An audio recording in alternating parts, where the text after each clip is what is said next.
Welcome to the deep dive. We're your hosts digging into complex topics to get you the really important stuff. Exactly. And today we're tackling medicine. There's just this massive ocean of information out there, right? It feels huge. Totally overwhelming sometimes.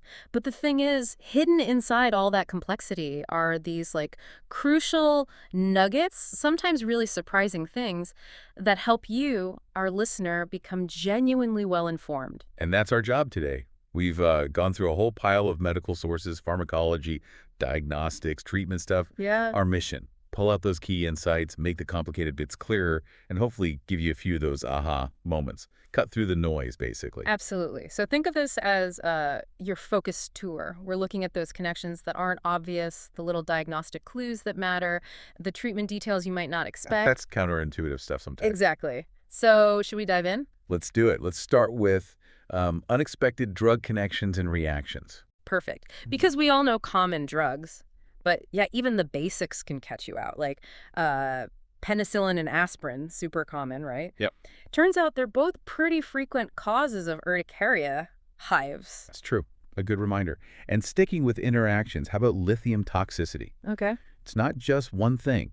It can be triggered by both thiazide diuretics and Wow. ACE inhibitors. Wow. Okay. And lots of people are on those for blood pressure or heart failure. Exactly. So that interaction is really critical to know about. Vital, actually. That's a huge takeaway already. Uh-huh. And the list keeps going, right? Mm. Specific risks. Oh, definitely. Like fibrates used for cholesterol, Yeah. well, they can actually increase the risk of venous thromboembolism, Yeah. VTE. So, clots. Right. Need to weigh that up if someone's had clots before. Precisely. Or glitazones for diabetes.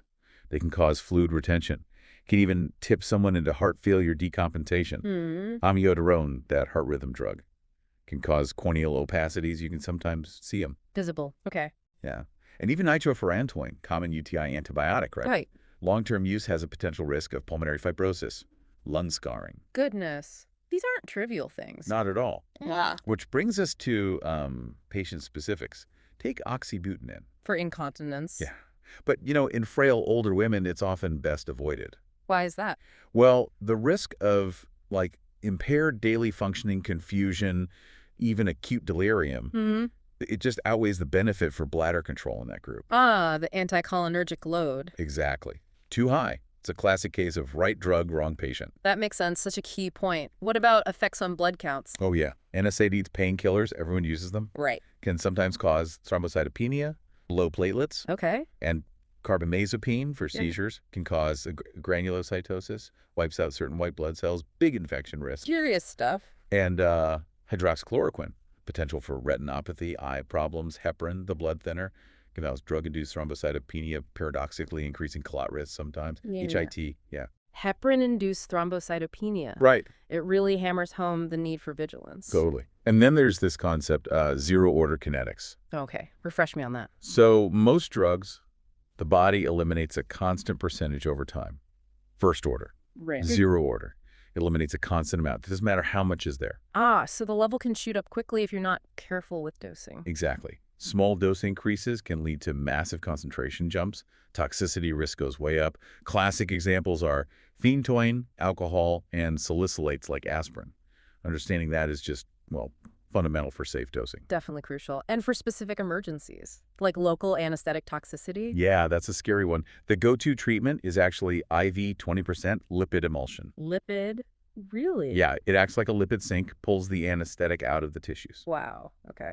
And a basic mechanism, aspirin. Simple but vital. It decreases thromboxane A2 formation.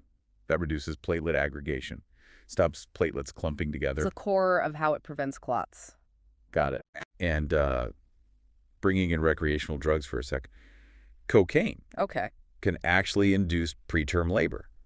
Big risk in pregnancy. Right. And if someone has a heart attack and MI from cocaine use, first-line treatment isn't what you might think. It's IV benzodiazepines. Benzos, not beta blockers. No, definitely not beta blockers first.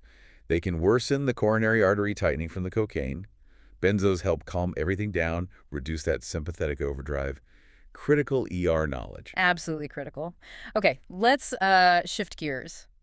Navigating tricky diagnoses. the mimics. Yeah, where one thing looks like another. This is where it gets really interesting diagnostically. So like acute toxoplasmosis. Right. In someone with a normal immune system, it can look just like mono. EBV infection. Oh, so. Low-grade fever, swollen glands, especially in the neck, feeling generally unwell.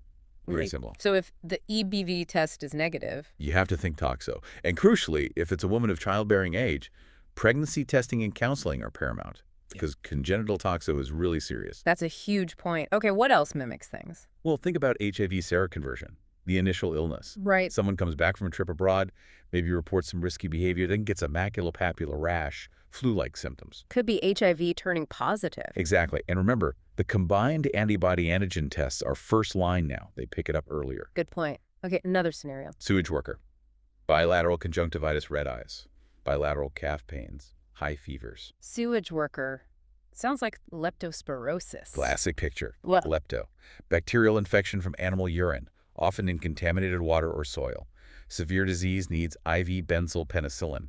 It can be nasty. Okay. And travel related. Fever and an Escher. That black scab. Yeah, especially returning from Southeast Asia. Screen scrub typhus, caused by Orientia tsutsugamushi, needs urgent doxycycline. That extra is a massive clue. These specific clues are gold dust. They really are. Another classic triad to know, disseminated gonococcal infection. Okay, what's the triad? Tenosynovitis, inflamed tendon sheaths, often wrists, ankles.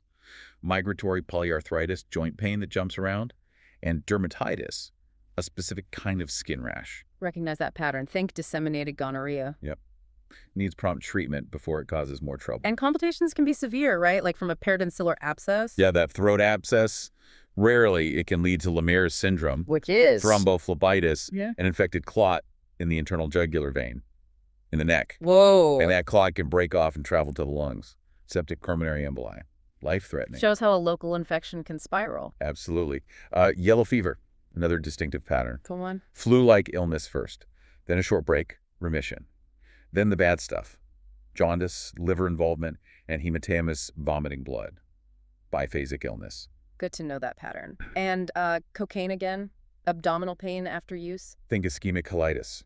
Cocaine constricts blood vessels, can cut off blood supply to the bowel, causes pain, maybe rectal bleeding. Okay, that's a direct link. Shifting to endocrinology, Yeah. pituitary stuff. Yeah.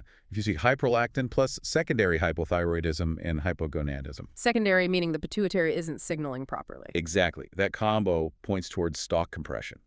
Something pressing on the pituitary stalk, like a non-functioning adenoma, messing up the signals from the hypothalamus. Okay. And investigating acromegaly, excess growth hormone. Right. If the IGF-1 level is high, the next step is an oral glucose tolerance test, but measuring growth hormones serially. How does that help? Normally, glucose suppresses growth hormone. In acromegaly, it doesn't. GH stays high. Confirms the diagnosis. Neat. And Cushing's disease, the pituitary kind. Yeah, the key is the dexamethasone suppression tests. Cortisol is not suppressed by a low dose, Right. but it is suppressed by a high dose. That pattern points to a pituitary source. Got it. Okay. Quick infection one, mycoplasma pneumonia. Atypical pneumonia, walking pneumonia. Treat with doxycycline or a macrolide like azithromycin. Serology antibody tests usually confirms it. Okay. Now, malaria. Plasmodium falciparum. What signals severe disease on a blood film? Seeing schizonts and late-stage trophozoites. Those are later parasite stages. Means a high burden, bad news. And if you see that? Think severe disease. If parasitemia is really high, like over 10% of red cells infected, consider exchange transfusion. And the drug for severe falciparum is IV artesunate. It's fast-acting. Crucial details. Another serious reaction. De-dress syndrome. Yeah, DRESS, drug rash with eosinophilia and systemic symptoms. Sounds bad. It is. Severe drug hypersensitivity. Classic triad. Widespread rash, high fever, and organ involvement liver, kidneys, heart. Needs quick recognition and stopping the offending drug. Right. What about carbon monoxide poisoning? Most common symptom, headache, easily missed or misdiagnosed. And physiologically. CO binds hemoglobin way tighter than oxygen, so less oxygen gets carried. Causes that early plateau on the O2 dissociation curve. Tissues starve. 100% high flow oxygen, right away. Yeah. Helps push the CO off the hemoglobin. Okay. Addison's disease, adrenal failure. Often associated with metabolic acidosis. And in women, you might see thinning of pubic and axillary hair. Why? Reduced adrenal testosterone production. Ah, interesting. Best diagnostic test. Short synactin test. See how the adrenals respond to ACTH stimulation. Right. And low calcium hypocalcemia ECG change. Most common is a prolonged QTC interval. Increases arrhythmia risk. Acute management. IV calcium gluconate. Okay. Specific CSF finding in mumps meningitis. Low glucose. Can sometimes confuse with bacterial, but the overall picture is different. And Coxiella, Q fever. Can cause culture-negative endocarditis. Hard to grow in the lab. Need specific tests. Immunology link. Deficiencies in early complement. C1, C2, C4. Yeah, deficiency there predisposes you to immune complex diseases like SLE, lupus, because those components help clear out immune complexes. Without them, they build up. Makes sense. Quick genetics, familial hypercholesterolemia. Autosomal dominant, high cholesterol from birth, runs in families. And diphtheria, the infection, can cause heart problems. Yes, serious ones, notably heart block. The toxin damages the heart's conduction system. Wow. Okay, common scenario. Asymptomatic bacteriuria. Bacteria in urine, no symptoms. Generally don't treat it. Exceptions? Pregnancy, young kids under 5, immunosuppressed patients. Otherwise, treatment just breeds resistance. Good rule. And a transplant patient with an infection. Always have CMV cytomegalovirus high on your list. Classic opportunistic infection and immunosuppression. Right. Brain tumors, Meningiomas. usually benign, arise from the arachnoid cap cells right next to the dura lining. Okay, and Japanese encephalitis, neurological sign? Can cause Parkinsonism, signs of basal ganglia involvement, And Goodpasture syndrome, the autoimmune one. autoantibodies against type IV collagen. Affects kidneys and lungs basement membranes there. Leads to kidney failure, lung bleeding. Got it. Okay, let's move into management principles, the how-to. Right, the practical application. This is key. For women with hypothyroidism starting pregnancy, they often need to increase their thyroxine dose, maybe by up to 50%, and quite early, like 4-6 weeks in. Why so much so early? Pregnancy massively increases thyroid hormone demand for the baby, plus mom's binding proteins go up. Need more hormone to keep the free levels normal. Critical adjustment. What about personalizing drug choice based on genes? Absolutely. Screening for HLA-B 5801 allele, For which drug? allopurinol, the gout drug. In people with this allele, especially certain ethnicities, there's a high risk of a severe, potentially fatal skin reaction, scars. Screening avoids that. Huge safety point. Emergency management, tricyclic overdose, wide QRS on ECG. IV sodium bicarbonate stabilizes the heart muscle membranes, reduces toxicity. Okay. And giving live vaccines like MMR, varicella. If they're injections, either give them on the same day or wait at least 4 weeks between them. Wide a gap. Prevents immunological interference. One vaccine potentially blunting the response to the other. Makes sense. Okay. SIADH, too much water retention. Treatment. Mainstay is fluid restriction. Seems counterintuitive if they're thirsty, but it's needed to correct the sodium and fluid balance. Right. And HIV patients, when do they need PCP prophylaxis, pneumocystis pneumonia? When their CD4 count drops below 200, everyone below that threshold should get it, usually cotrimoxazole. Okay. Chickenpox exposure, varicella. Who gets antivirals and when? At risk, individuals, immunocompromised, pregnant women, etc. Give oral antivirals, but start them on day 7 after exposure. Day 7, not immediately. Correct. Timing it for the likely viral replication phase if they do get infected. Incubation is usually 10-21 days. Clever timing. Invasive amoebiasis, the gut infection. 2-stage treatment. First, metronidazole or tinidazole to kill the active invasive amoebas, followed by a luminal agent like perimomycin to kill the cysts in the gut. The cysts resist the first drug and can cause relapse or spread. Need both stages. Got it. Pheochromocytoma, the adrenaline-releasing tumor. Treating the high blood pressure. Order is critical. Alpha blocker first. Phenoxybenzamine usually. Before beta blockers. Absolutely essential. Beta blocker first, unopposed alpha stimulation, potential hypertensive crisis. Very dangerous. Alpha blockade first, then beta blockade if needed. Remember that order? Patients on long-term steroids, what if they get sick? Double the steroid dose during intercurrent illness, infection, surgery, etc. Their own adrenals are suppressed, can't mount a stress response, need the extra steroid cover to prevent adrenal crisis. The sick day rules. Crucial advice. Myxoedema coma. Severe hypothyroidism crisis. Treat with IV thyroxine and IV hydrocortisone. Cortisone too. Why? Because severe hypothyroidism can impair adrenal function too. Giving thyroxine alone could precipitate an adrenal crisis. Cover both. Right. Tetanus. Dirty wound, uncertain vaccination history. Give a tetanus booster and tetanus immunoglobulin, PIG. unless the wound is really trivial and super recent, like less than 6 hours old. Okay. And the toxin itself, tenospasmin, how does it work? It blocks the release of inhibitory neurotransmitters, GABA and glycine, in the spinal cord, so motor neurons fire continuously. Result, muscle spasms, rigidity, lockjaw.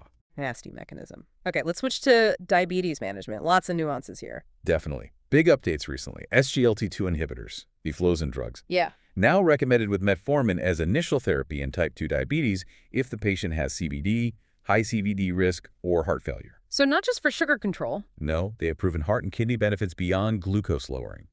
Huge shift. If metformin's contraindicated, SGLT2s can even be initial monotherapy in those groups. Wow. Okay, what if someone's on metformin type 2, but their HbA1c creeps up to, say, 58? Time for a second drug. Options include a DPP4 inhibitor, gliptin, pioglitazone, a sulfonylurea, or an SGLT2 inhibitor if they meet the criteria.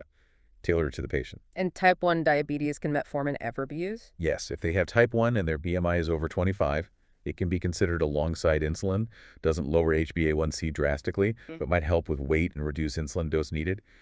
Target HbA1c generally 48 millimole or 6.5%. Okay. Diabetic ketoacidosis DKA, insulin infusion rate. Start 5V insulin at 0.1 units per kilogram per hour. Fixed rate infusion. And a major complication to watch for. Cerebral edema, brain swelling, especially dangerous in kids and young adults. Careful fluid management is key to prevention. Right. Diabetic neuropathy, the painful nerve type. First-line treatments. Usually amitriptyline, duloxetine, gabapentin, or pregabalin. Choose based on side effects, comorbidities. Okay. Hypoglycemia, low blood sugar. Conscious patient, able to swallow. Fast-acting carbs by mouth. Glucose tabs, gel, sugary drink. That's first line. But there's a catch with glucagon injections, right? Yes. Crucially, hypoglycemia in patients with alcoholic liver disease often doesn't respond to glucagon. Why not? Glucagon works by making the liver release stored glucose. If the liver is severely damaged by alcohol, it doesn't have those stores. Glucagon won't work. Eat 5V dextrose. A vital difference in emergency response. Refeeding syndrome in severely malnourished patients started on nutrition. Causes hypophosphatemia, dangerously low phosphate, plus other electrolyte shifts. Start feeding low and slow. Okay. Heart failure with reduced ejection fraction, HFrEF. Already on ACE-ARB and beta blocker, still symptomatic. Add a mineralocorticoid receptor antagonist, MRA, spironolactone or epinephrine, proven mortality benefit, third pillar of treatment. Right. And angina. If the first drug, say a beta blocker, isn't working well. Titrate the dose up first. Max out the first drug as tolerated before adding a second one. Optimize monotherapy. Good principle. Meningococcal meningitis contacts prophylaxis. Oral ciprofloxacin is usually first choice now, or rifampicin, single dose often. Okay, syphilis latent stage, no symptoms. Treatment is the same antibiotic regimen, whether it's early latent or late latent, usually long-acting penicillin injection. And post-treatment tests. TPHA stays positive for life. VDRL or RPR should become negative or false significantly, showing treatment worked. Useful markers. Severe lithium toxicity. Indication for hemodialysis. Need to get the lithium out quickly. Okay. BCG vaccine for TB. Good against severe forms in kids, like TB meningitis, but pretty unreliable for preventing standard pulmonary TB in adults. Good to know its limitations. Kidney stones, most common type. Calcium oxalate, by far. Okay. Taking levothyroxine. What about iron or calcium supplements? Keep them separate. Take iron or calcium at least 4 hours apart from levothyroxine. They bind to it in the gut, reduce absorption. Simple but important interaction. Parvovirus B19 in pregnancy. Can cause fetal hydrops, severe fetal swelling, anemia. If diagnosed, can sometimes be treated with fetal blood transfusion in utero. Wow. Aspirin overdoses within the first hour. Activated charcoal can help. Binds the aspirin in the stomach. And bacterial meningitis treatment, what improves neurological outcomes? Dexamethasone. Steroids. Given early, reduces inflammation, lessens risk of things like hearing loss. Okay. Quick drug classes. Mirabegron. Beta-3 agonist. Yeah. Relaxes the bladder muscle. Used for overactive bladder. And a safer opioid in moderate to severe kidney failure. Oxycodone is generally considered safer than morphine because its metabolites are less likely to build up and cause toxicity. Good practical point. Confirmed viral meningitis treatment. Supportive care mainly. Antivirals generally offer no benefit, unlike bacterial. Right. Shigella infection, bacterial dysentery. Antibiotics. Usually self-limiting. Yeah. Antibiotics only if severe. Patient is immunocompromised or there's bloody diarrhea. Avoid routine use to limit resistance. Makes sense. Chlamydia in pregnancy treatment. Azithromycin, erythromycin, or amoxicillin, all considered safe. UTI in pregnancy. First-line antibiotic. Nitrofurantoin. Unless she's right at term, near delivery, then avoid it due to risk of hemolytic anemia in the newborn. Okay. And necrotizing fasciitis, the flesh-eating infection. Management cornerstone. Immediate aggressive surgical debridement, cut away all the dead tissue, plus broad-spectrum IV antibiotics. Surgery is paramount. Delay is fatal. Absolutely critical. Okay, let's zoom out slightly. Body systems, disease characteristics, how things fit together. Yeah, the underlying mechanisms and associations. Yeah. Like DiGeorge syndrome, genetic condition. Cardiac abnormalities associated with it. Classic ones are truncus arteriosus and tetralogy of Fallot. Key features to look for in newborns. Okay. Gaucher's disease. Most common lipid storage disorder. Causes buildup of fatty substances, especially leading to hepatosplenomegaly, enlarged liver and spleen. Turner's syndrome affecting females. Major long-term risk. Cardiovascular. Increased risk of aortic dilatation and dissection. Needs lifelong monitoring. Physiology point. Pulmonary arteries, how do they react to low oxygen hypoxia? They vasoconstrict. Narrow. It's called hypoxic pulmonary vasoconstriction. Shunts blood away from poorly ventilated lung areas to better ones. Optimizes gas exchange. Unique response. Right. Kidney anatomy. Thin ascending limb of the loop of Henle. Impermeable to water. Water can't leave there. Crucial for concentrating urine. Congenital adrenal hyperplasia. CAH. Most common cause. 21-hydroxylase deficiency. Enzyme blocks screws up cortisol and aldosterone production. Shunts precursors to androgens. Okay. Low blood sugar hypoglycemia, first hormone release. Glucagon from the pancreas tells the liver to release glucose. And an infectious cause of hypoadrenalism, Addison's. Tuberculosis. TB can destroy the adrenal glands. Immunology again. IgD. Involved in activating B cells. Antibody producers. And IL-8. Interleukin-8. Main job is neutrophil chemotaxis. It's a powerful signal calling neutrophils to the site of infection or inflammation. Okay. Heart condition. HOCM, hypertrophic cardiomyopathy. Poor prognostic sign on echo. Septal wall thickness greater than 3 cm. Very thick septum is a high-risk marker. Right. Ectopic ACTH production causing Cushing's syndrome. Which cancer is a common culprit? Small cell lung cancer accounts for like 50–75% of ectopic ACTH cases. Perineoplastic syndrome. Wow, that high. Hashimoto's thyroiditis, autoimmune hypothyroidism, associated cancers. Increased risk of thyroid lymphoma, including multilymphoma. Graves' disease, autoimmune hyperthyroidism. Key antibody. TSH receptor antibodies, found in about 90% of patients. When might it flare up? Can present or worsen during the postnatal period. Immune system shifts. And a modifiable risk factor for the eye disease in Greece. Smoking, by far the most important one to address for thyroid eye disease. Okay. Toxic multinodular goiter. How does it look on a thyroid scan? Patchy uptake. Areas of high activity mixed with normal or low activity, unlike the diffuse uptake in Graves. Good distinction. What if total T3 and T4 are high, but free T3 and T4 are normal? Suggests high levels of thyroid-binding globulin, TBG. Doesn't mean hyperthyroidism. Can happen in pregnancy or with estrogen therapy. Right. It's the free hormones that matter clinically. Osmotic demyelination syndrome. What's the cellular mechanism? Develops due to astrocyte apoptosis, death of those key brain support cells, often triggered by rapid correction of low sodium. Okay. Heart block after a heart attack. Inferior MI versus anterior MI. Complete heart block after an inferior MI often resolves on its own, usually not an indication for a permanent pacemaker. But after an anterior MI. Usually indicates more extensive damage to the conduction system, often as an indication for pacing. Big difference. Vital distinction. Alcohol and blood sugar. Alcohol can cause hypoglycemia, partly by exaggerating insulin secretion. Affects pancreatic blood flow. Interesting. Transplant rejection hyperacute type. What mediates it? B cells. Preformed antibodies from the recipient attacking the donor organ immediately. Metabolic disorder. Homocystinuria. Treatment. Some forms respond to high doses of vitamin B6, pyridoxine. Helps an enzyme involved in breaking down homocysteine. Thyroid cancer again.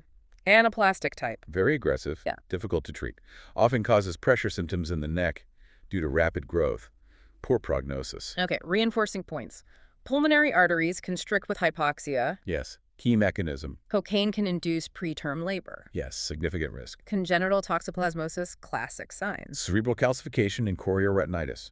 Brain and eye problems. Staph aureus pneumonia, characteristic feature. Associated with cavitating lesions, holes in the lungs. Right. T2DM, initial therapy again. Metformin, contraindicated. Patient has CVD, risk heart failure. SGLT2 inhibitor monotherapy is a strong consideration now. Okay. ACE inhibitors, how do they protect the kidneys? Renal protection. Mainly by dilating the efferent arteriole leaving the glomerulus. Reduces pressure inside the glomerulus. Slows damage. Nitric oxide. Functions. Vasodilation widens blood vessels and inhibits platelet aggregation. Sepsis, what cytokine causes vasodilation and hypotension? IL-1 is a major player. Triggers that inflammatory cascade. Coagulation tests. Isolated prolonged PT. Normal APTT. Suggest factor VII deficiency. Problem in the extrinsic pathway. Norepinephrine and adrenaline receptor type. Act via G protein-coupled receptors. Common signaling mechanism. And phosphate reabsorption in the kidney, where mainly? Proximal tubule. Most of it is reclaimed there. Okay, final stretch. Diverse but important nuggets. Little facts, big impact. Let's hit them. Sexually active patient, genital chlamydia, but also bowel symptoms, rectal pain, discharge. Think LGV, lymphogranuloma venereum, a different, more invasive chlamydia strain causing proctocolitis. Needs longer treatment. Right. Rabies exposure, post-exposure prophylaxis. Immunoglobulin and vaccine series, both needed immediately. UTI in a sexually active young woman, common culprit besides E. coli. Staphylococcus saprophyticus, remember that one? Leishmania, spread by. Sandflies. Intracellular protozoa. Leishmania brasiliensis causes those mucocutaneous ulcers, often after travel. MDMA ecstasy poisoning key electrolyte issue. Hyponatremia, low sodium. Can be severe, cause seizures, coma, often due to excess water intake plus inappropriate ADH secretion. Treatment for severe symptomatic hyponatremia. Hypertonic saline, usually 3%, carefully administered. Hyposplenism, no spleen or poor function. Vaccinations needed. Yes, against encapsulated bacteria. Pneumococcus, Haemophilus type B, HYB, meningococcus C, and ACWY usually. High risk of sepsis. Infectious mononucleosis, monoprognosis. Generally self-limiting. Rest, fluids, usually gets better on its own. Paracetamol overdose, liver transplant criteria. Key blood gas finding. Arterial pH less than 7.3, more than 24 hours after ingestion. Indicates severe, likely irreversible liver failure. Vaccine terminology, valency. Number of different strains or serotypes the vaccine protects against, e.g. PCV13 protects against 13 pneumococcal serotypes. Insulinoma tumor causing low sugar, diagnostic test. Supervised prolonged fast. Monitor glucose and insulin levels over up to 72 hours. Should see inappropriate insulin secretion during hypoglycemia. Genetic inheritance patterns, rules of thumb. Autosomal recessive, often metabolic enzyme defects, with exceptions. Autosomal dominant, often structural protein defects, again with exceptions like familial hypercholesterolemia. Just a rough guide. Li-Fraumeni syndrome. Gene. Associated cancers. P53 mutation.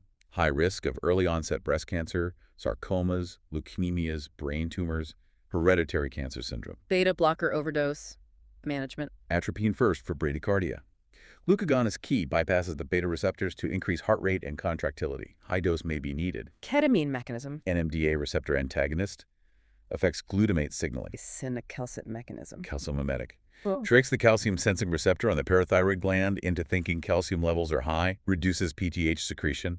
Used in kidney disease hyperparathyroidism. Amoebiasis, again, presentation clue. Dysentery. Possibly after a long incubation period, weeks or months after travel. Primary prevention of CVD with statins target. Aim for a reduction in non-HDL cholesterol of over 40%. Better target than just LDL alone. Toxic shock syndrome, bacterial cause. Risk factor. Staphylococcus aureus toxin. Tampon use is a classic risk factor, but can occur in other settings too. Down syndrome, commonest genetic mechanism. Non-disjunction during meiosis. Chromosomes fail to separate properly. Trisomy 21. Adrenal insufficiency, normal short synapthin test. Does it rule out pituitary cause? No. A normal short synapthin rules out primary adrenal gland failure, but not secondary pituitary failure. Pituitary might still not be producing enough ACTH under stress. May need further tests like insulin tolerance test. Penicillin allergy, IgE-mediated. Cross-reactivity with cephalosporins. Small risk, maybe 0.5% to 6.5% depending on the specific drugs. Not an absolute contraindication, but requires caution. Stable CVD patient who develops AFib. What about antiplatelets? Usually managed with an anticoagulant for stroke prevention. Antiplatelets, like aspirin, are often stopped, unless there's another strong indication, like recent stent, because combined therapy significantly increases bleeding risk. Sotalol antiarrhythmic, key risk. Known to cause QT prolongation. Torsades de points risk. Needs careful monitoring. Cocaine, use abdominal pain, rectal bleeding. Think ischemic colitis. Always. Acute epiglottitis diagnosis. Direct visualization by senior airway-trained staff. Usually in theater. High risk of losing the airway. Clinical trials. Yeah. Intention to treat analysis. Includes everyone randomized, regardless of whether they completed treatment or dropped out. Gives a more realistic picture of treatment effectiveness in the real world. Severe preeclampsia management fluids. Fluid restriction is generally advised. Risk of pulmonary edema and cerebral edema is high. Careful balance needed. False positive syphilis tests. VDR-LRPR. Mnemonic. Sometimes mistakes happen. SLE, TB, malaria, HIV, and other conditions like pregnancy, autoimmune diseases. Pheochromocytoma, hypertension, drug order again. Phenoxybenzamine, alpha blocker, before beta blocker. Yeah. Absolutely critical. Wow. Okay. We have covered an unbelievable amount of ground there. We really have, from the nitty-gritty of drug interactions all the way to complex disease patterns and treatments. Yeah, and it really shows how distilling these specific facts from all those sources and seeing the connections just gives you, the listener, such a clearer view of the whole medical picture. It's powerful stuff. It really is. And maybe take a moment to think, which of those points really stood out or surprised you? Yeah. Because understanding these details, even the seemingly small ones, can have huge implications, whether it's just for your own knowledge or if you work in healthcare. It's about connecting the dots. Definitely. Because, the human body, it's like this incredibly intricate symphony, isn't it? And just one note out of place, one tiny detail missed in diagnosis or treatment, it can ripple through the whole thing. That's a great analogy. So yeah, this deep dive, looking at all these seemingly separate facts, it just highlights why getting a handle on these specifics isn't just, academic. It's profoundly practical, sometimes life-saving. Well said. Welcome to The Deep Dive, the show where we take a stack of information articles, research, our own notes, and really try to extract the most important nuggets of knowledge and insight just for you. Today, we're embarking on a truly unique deep dive. It's kind of like getting a shortcut to a vast medical knowledge base, uncovering surprising facts and crucial connections that might just give you some serious aha moments. Exactly. And what we have here isn't just, a list of facts. It's a collection of precise, impactful medical insights. Right. While they might initially seem like separate pieces of information, our goal is to show you how they intertwine, how they reveal the intricate and, frankly, interconnected nature of human health and disease. Okay. You're about to see how even seemingly small details can lead to a profound understanding of the human body and how we treat it. I love that transforming individual facts into this tapestry of understanding. So let's unpack these crucial bits of knowledge and dive right in. Okay, we're going to dive right into the fascinating realm of how medications interact with our bodies. Let's start right at the cellular level. What's a good example of how a drug targets a sort of fundamental biological process within a pathogen? That's a perfect place to start. Think about antibiotics, like rifampicin. Okay. It specifically targets the bacteria's RNA synthesis, basically stopping the factory that makes everything the bacteria needs to survive. Then you have cephalosporins, which take a different approach. They inhibit the formation of the bacterial cell wall. Right. The protective shield. Exactly. So one stops the factory, the other takes down the shield. And consider aminoglycosides. They inhibit protein synthesis by acting on the 30S ribosomal unit, a critical piece of the bacterial machinery. A key insight with aminoglycosides, though, is that their potential for kidney damage, their nephrotoxicity, is often due to something very specific: tubular necrosis, direct damage to the kidney's filtering tubes. That cellular precision is incredible, isn't it? It is. But then we also have to consider the ripple effect. Crucial drug interactions and side effects. These are absolutely vital for understanding patient care because what works well in isolation can become dangerous in combination. Can you give us a striking example of that? Oh, absolutely. Take verapamil, a medication used for certain heart conditions. It should never be taken concurrently with beta blockers. Why is that? Well, both drugs slow down the heart, you see. And together they can lead to complete heart block and even fatal cardiac arrest. Wow. Okay. It's the classic example of a contraindication that's critical to patient safety. Or consider trimethoprim and cotrimoxazole. These should generally be avoided in patients on methotrexate because of potential additive toxicities. So it's not just about what a drug does, but what it prevents or causes when it interacts with the body or other medications. What are some of those unexpected effects or interactions we should be aware of? Yeah, we see a whole range of them. Beta blockers, for example, can Mm-mm. commonly cause sleep disturbance. Didn't know that one. Mhm. Thiazide diuretics are known to cause hypercalcemia or elevated calcium levels. Okay. And ciprofloxacin, a common antibiotic, is a P450 enzyme inhibitor. That means it can slow down the metabolism of other drugs in the liver, potentially leading to higher drug levels and increased side effects. Right, that makes sense. Erythromycin, another antibiotic, can cause a prolonged QT interval, which is an electrical abnormality in the heart that can be, well, dangerous. Those are crucial practical considerations. What about medications that have a more direct, maybe surprising impact on how our bodies function or even how we perceive the world? Yeah, there are some very distinct ones. Orlistat, used for weight management, works by inhibiting gastric and pancreatic lipase, essentially blocking fat digestion. That's a very direct mechanism. Then there's ivobradine, a heart medication which can cause unique visual disturbances like phosphenes, those flashing lights, and even a green luminescence. Really? Green? Yeah, apparently. And systemic glucocorticoids can induce a specific type of acne, a monomorphic papular rash without the typical blackheads or cysts you see with regular acne. Interesting. It often doesn't respond to standard acne treatments, but clears up once the glucocorticoid is stopped. And a truly critical interaction. Combining SSRIs, common antidepressants, with MDMA significantly increases the risk of serotonin syndrome, a potentially life-threatening condition. Definitely one to flag. Absolutely. Also, PDE5 inhibitors like sildenafil Viagra are absolutely contraindicated with nitrates and nicorandil. The combination can cause a dangerous drop in blood pressure. It's incredible how specific these mechanisms and interactions can be. What about side effects that are common but often lead to patient discomfort or, a specific practical advice? Absolutely. Tetracyclines, another class of antibiotics, can cause photosensitivity, making patients much more susceptible to sunburn. Right, tell them to stay out of the sun. Exactly. Cyclosporin, an immunosuppressant, is known for nephrotoxicity, impacting kidney function. Mm. Digoxin can classically cause yellow-green vision and, surprisingly, drug-induced gynecomastia. Breast enlargement in men, right? That's the one. Exenatide, used for diabetes, commonly causes vomiting. And for those on a carbose, another diabetes medication, excessive flatulence is an extremely common and, frankly, often poorly tolerated side effect. I can imagine. Lastly, quinine toxicity, or synchonism, is a fascinating but serious condition.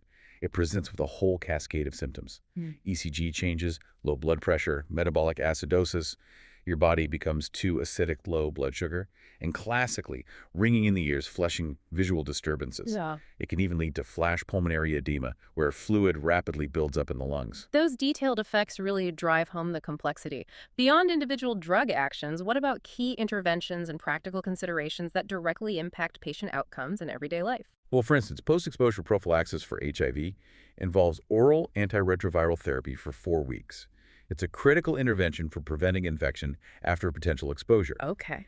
And for emergencies, knowing adrenaline doses is absolutely crucial. For anaphylaxis, it's typically 0.5 milligrams, administered as 0.5 milliliters of 1.1 thousand solution intramuscularly. Right.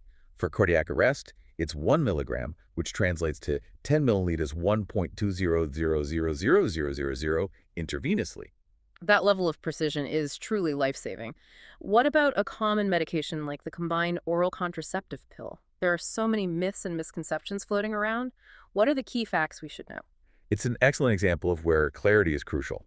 While there's an increased risk of breast and cervical cancer associated with the combined pill, Yes. it's also protective against ovarian and endometrial cancer, which is often overlooked. That's important context. Very. And here's a common misconception we should clear up.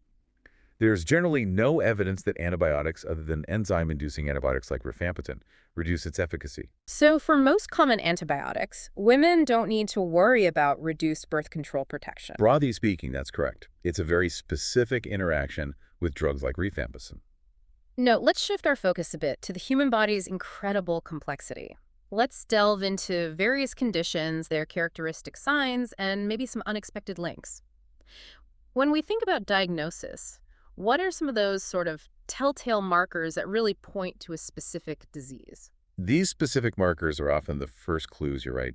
For severe malaria, for instance, a parasitemia greater than 2%, meaning over 2% of the red blood cells are infected with parasites. That's a key feature indicating severity. Got it. When we sleep, REM sleep, rapid eye movement sleep, is notably associated with vivid dreaming and a temporary loss of muscle tone. Mm. And in conditions like pulmonary fibrosis, the lungs become stiff, resulting in decreased lung compliance. They're just harder to inflate. It's like the body gives us these subtle and sometimes not so subtle hints about what's going on internally. What are some of those classic symptom constellations? Exactly. Staphylococcal toxic shock syndrome, for example, is characterized by a specific triad: fever, low blood pressure, and a rash that eventually leads to desquamation or peeling of the skin. Okay, that triad is key. It is. Campylobacter infection often starts with a prodrome, some early nonspecific symptoms, followed by severe abdominal pain and bloody diarrhea. And an aspergilloma, which is essentially a fungal ball, Right. often arises in a lung cavity that develops secondary to previous tuberculosis. That's a fascinating connection, linking a past infection to a current fungal one. What about those conditions where a specific set of causes or symptoms becomes like a diagnostic mnemonic? Oh yeah, the B's for causes of raised prolactin are a great example. Let's hear them. Pregnancy, prolactinoma, a tumor. Physiological factors like stress, polycystic ovarian syndrome, PCOS, primary hypothyroidism, and certain medications, phenethiazines, metoclopramide, and domperidone. Handy mnemonic. It is. In cases of hypocalcemia, low calcium, Trousseau sign, where a blood pressure cuff induces a muscle spasm, is actually more sensitive and specific than Schwastek's sign, which involves facial twitching. Interesting. And if you see severe hepatitis in a pregnant woman, it should always prompt consideration of hepatitis E, which can be particularly serious in that context. These connections are truly insightful. What about conditions where the diagnosis or complication has a very distinct, almost visual signature? Myelocystis jirovecii pneumonia, often seen in immunocompromised patients, commonly leads to pneumothorax, a collapsed lung, as a complication. Okay. Diagnosis can involve a silver stain of lung fluid, revealing characteristic cysts. Riboflavin deficiency can cause angular cheilitis, that's the cracking and inflammation at the corners of the mouth. Ah, yes. Eikenella is notable as a cause of infections, surprisingly, following human bites. Human bites, really. Yep. And hungry bone syndrome, a post-surgical complication, is the result of a sudden drop in previously high parathyroid hormone, PTH levels, causing calcium to rapidly shift into bones. It's amazing how specific the body's responses can be. What about an infection that leaves a very unique mark, or maybe a reaction to treatment that might be mistaken for something else? Xanthrax, for example, typically presents with a very distinct black hessure. It's a painless necrotic lesion on the skin. Oh, yeah, very characteristic. And following syphilis treatment, there's a known phenomenon called a Jerisch-Herxheimer reaction. This causes fever, chills, and rash. But unlike an anaphylactic reaction, it won't present with low blood pressure and wheezing. So it's not an allergic reaction. No, it's not an allergy. It doesn't require specific treatment beyond fever reducers. It's basically a sign the body is responding to the rapid die-off of bacteria. Got it. And to highlight another contrast, Clostridium botulinum presents with flaccid paralysis, or muscles are limp, Right. whereas Clostridium tetani presents with spastic paralysis, where muscles are rigid and contracted. That's a crucial distinction. What other conditions have distinct yet perhaps surprising characteristics or connections we should know about? Chikungunya, a viral infection, is known for presenting with debilitating joint pain that can be quite long-lasting. Mm-hmm. Microscopically, foam cells are simply fat-laden macrophages, Mm. immune cells that have gobbled up a lot of lipids. Okay. And the very practical point. The most common organism found in central line infections, those IV lines, going into a large vein, is Staphylococcus epidermidis. Not Staph aureus. Epidermidis, typically. Yeah. And measles is characterized by a set of classic symptoms: prodromal fever and malaise, followed by Koplik spots inside the mouth, then a maculopapular rash that usually starts behind the ears, along with conjunctivitis. Pneumonia is a common and serious complication. Okay. If we connect this to the bigger picture, Yeah. looking at how some conditions are intertwined with broader systemic issues or even genetics, that's where the real insight often comes in, right? Yeah. What are some of those systemic links or genetic insights that really stand out? This is where we see the body as a truly interconnected system. Distal renal tubular acidosis, for instance, can cause calcium phosphate renal stones and has a surprising link to Sjogren's syndrome, an autoimmune condition. Huh. In fact, type 1 renal tubular acidosis, the distal type, specifically lists renal stones as a common complication. Genetically, a horseshoe kidney, where the kidneys are fused, is the most common renal abnormality seen in Turner syndrome. Right. Patients with acromegaly, that hormonal disorder, have an increased risk of colorectal carcinoma. And Kaposi's sarcoma, a type of cancer, is caused by human herpes virus 8, HHV8 infection, particularly in individuals with HIV. It's incredible how a single gene or even a pathogen can cascade into such diverse effects across the body. What other systemic connections should we keep in mind, especially maybe in the context of chronic conditions like HIV? Yeah, when HIV-positive patients begin antiretroviral therapy, they can experience something called immune reconstitution inflammatory syndrome, or IRIS. It's that. It isn't a new infection. It's actually an immune phenomenon where the body's recovering immune system starts to overreact to a pre-existing opportunistic infection, causing a clinical worsening. So it's actually a sign the treatment is working in a way. In a paradoxical way, yes. Yeah. It shows the immune system is waking up. Moving to tropical diseases, schistosomiasis is a significant risk factor for squamous cell bladder cancer, and acute infection can present with a syndrome called Katayama fever. So understanding these underlying connections is key to proper diagnosis and management. What about conditions that evolve over time or have specific genetic markers? Subacute thyroiditis often follows a distinct pattern. It causes hyperthyroidism first, then hypothyroidism. Okay. And a different thyroid condition, Riedel's thyroiditis, is associated with retroperitoneal fibrosis, a rare disorder where fibrous tissue builds up behind the abdominal cavity. Interesting link. Another historical connection. Pott's disease, or spinal TB, is an important differential diagnosis when you see chronic back pain, fevers, and a history of previous tuberculosis. Genetically, medullary thyroid cancer is strongly associated with the RET oncogene. And for a general genetic rule of thumb, if you like, Please. autosomal recessive conditions are generally metabolic disorders, with inherited ataxias being an exception. Autosomal dominant conditions are generally structural, with exceptions like Gilbert's syndrome and type 2 hyperlipidemia. That's a great way to think about those broad genetic categories. What about specific drug side effects that manifest systemically or classic presentations of endocrine disorders? Optic neuritis, inflammation of the optic nerve affecting vision, is common in patients taking ethambutol, a medication for tuberculosis. Hepatitis C becomes a chronic infection in a significant number of cases, about 55–85% of infected individuals. Wow, that high. Yes. Primary hyperaldosteronism, an endocrine disorder, can present with hypertension, high sodium, and low potassium, the most common cause. Bilateral idiopathic adrenal hyperplasia, both adrenal glands enlarge for unknown reasons. Okay. And in cardiac assessment, irregular canon AOAs in the jugular vein point towards complete heart block. That's a very specific diagnostic sign.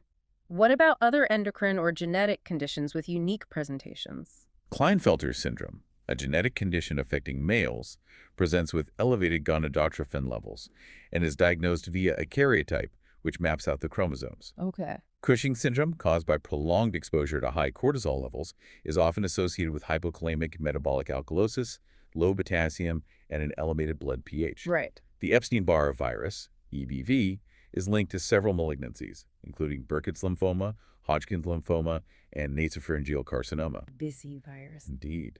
Acute epiglottitis, that serious throat infection, is most commonly caused by Haemophilus influenza type B. It's clear how interconnected these different systems are. What about, say, tropical diseases with very distinct forms or maybe neurological conditions caused by specific viruses? Trypanosomiasis comes in two main forms. The African form causes sleeping sickness, and the American form causes Chagas disease. Right. And cardiomyopathy, heart muscle disease, is the most frequent and most severe manifestation of chronic Chagas disease. Okay. Progressive multifocal leukoencephalopathy, a rare brain infection, is caused by the JC virus, or BK virus. And for a common neurological issue, enteroviruses are the most common cause of viral meningitis in adults. Good to know. Coleman syndrome, a developmental disorder, is characterized by low normal levels of LH and FSH, and consequently low testosterone. These connections span from the microscopic to the systemic. What about specific lipid profiles or skin manifestations that point to underlying conditions or maybe unique infections based on exposure? You'll see hypercholesterolemia, high cholesterol rather than high triglycerides, in nephrotic syndrome, cholestasis, and hypothyroidism. Okay, specific pattern there. Exactly. A pruritic or itchy rash on the buttocks or soles of the feet should prompt consideration of Strongyloides stercoralis, a parasitic worm. Right, location is key. And for a unique infection.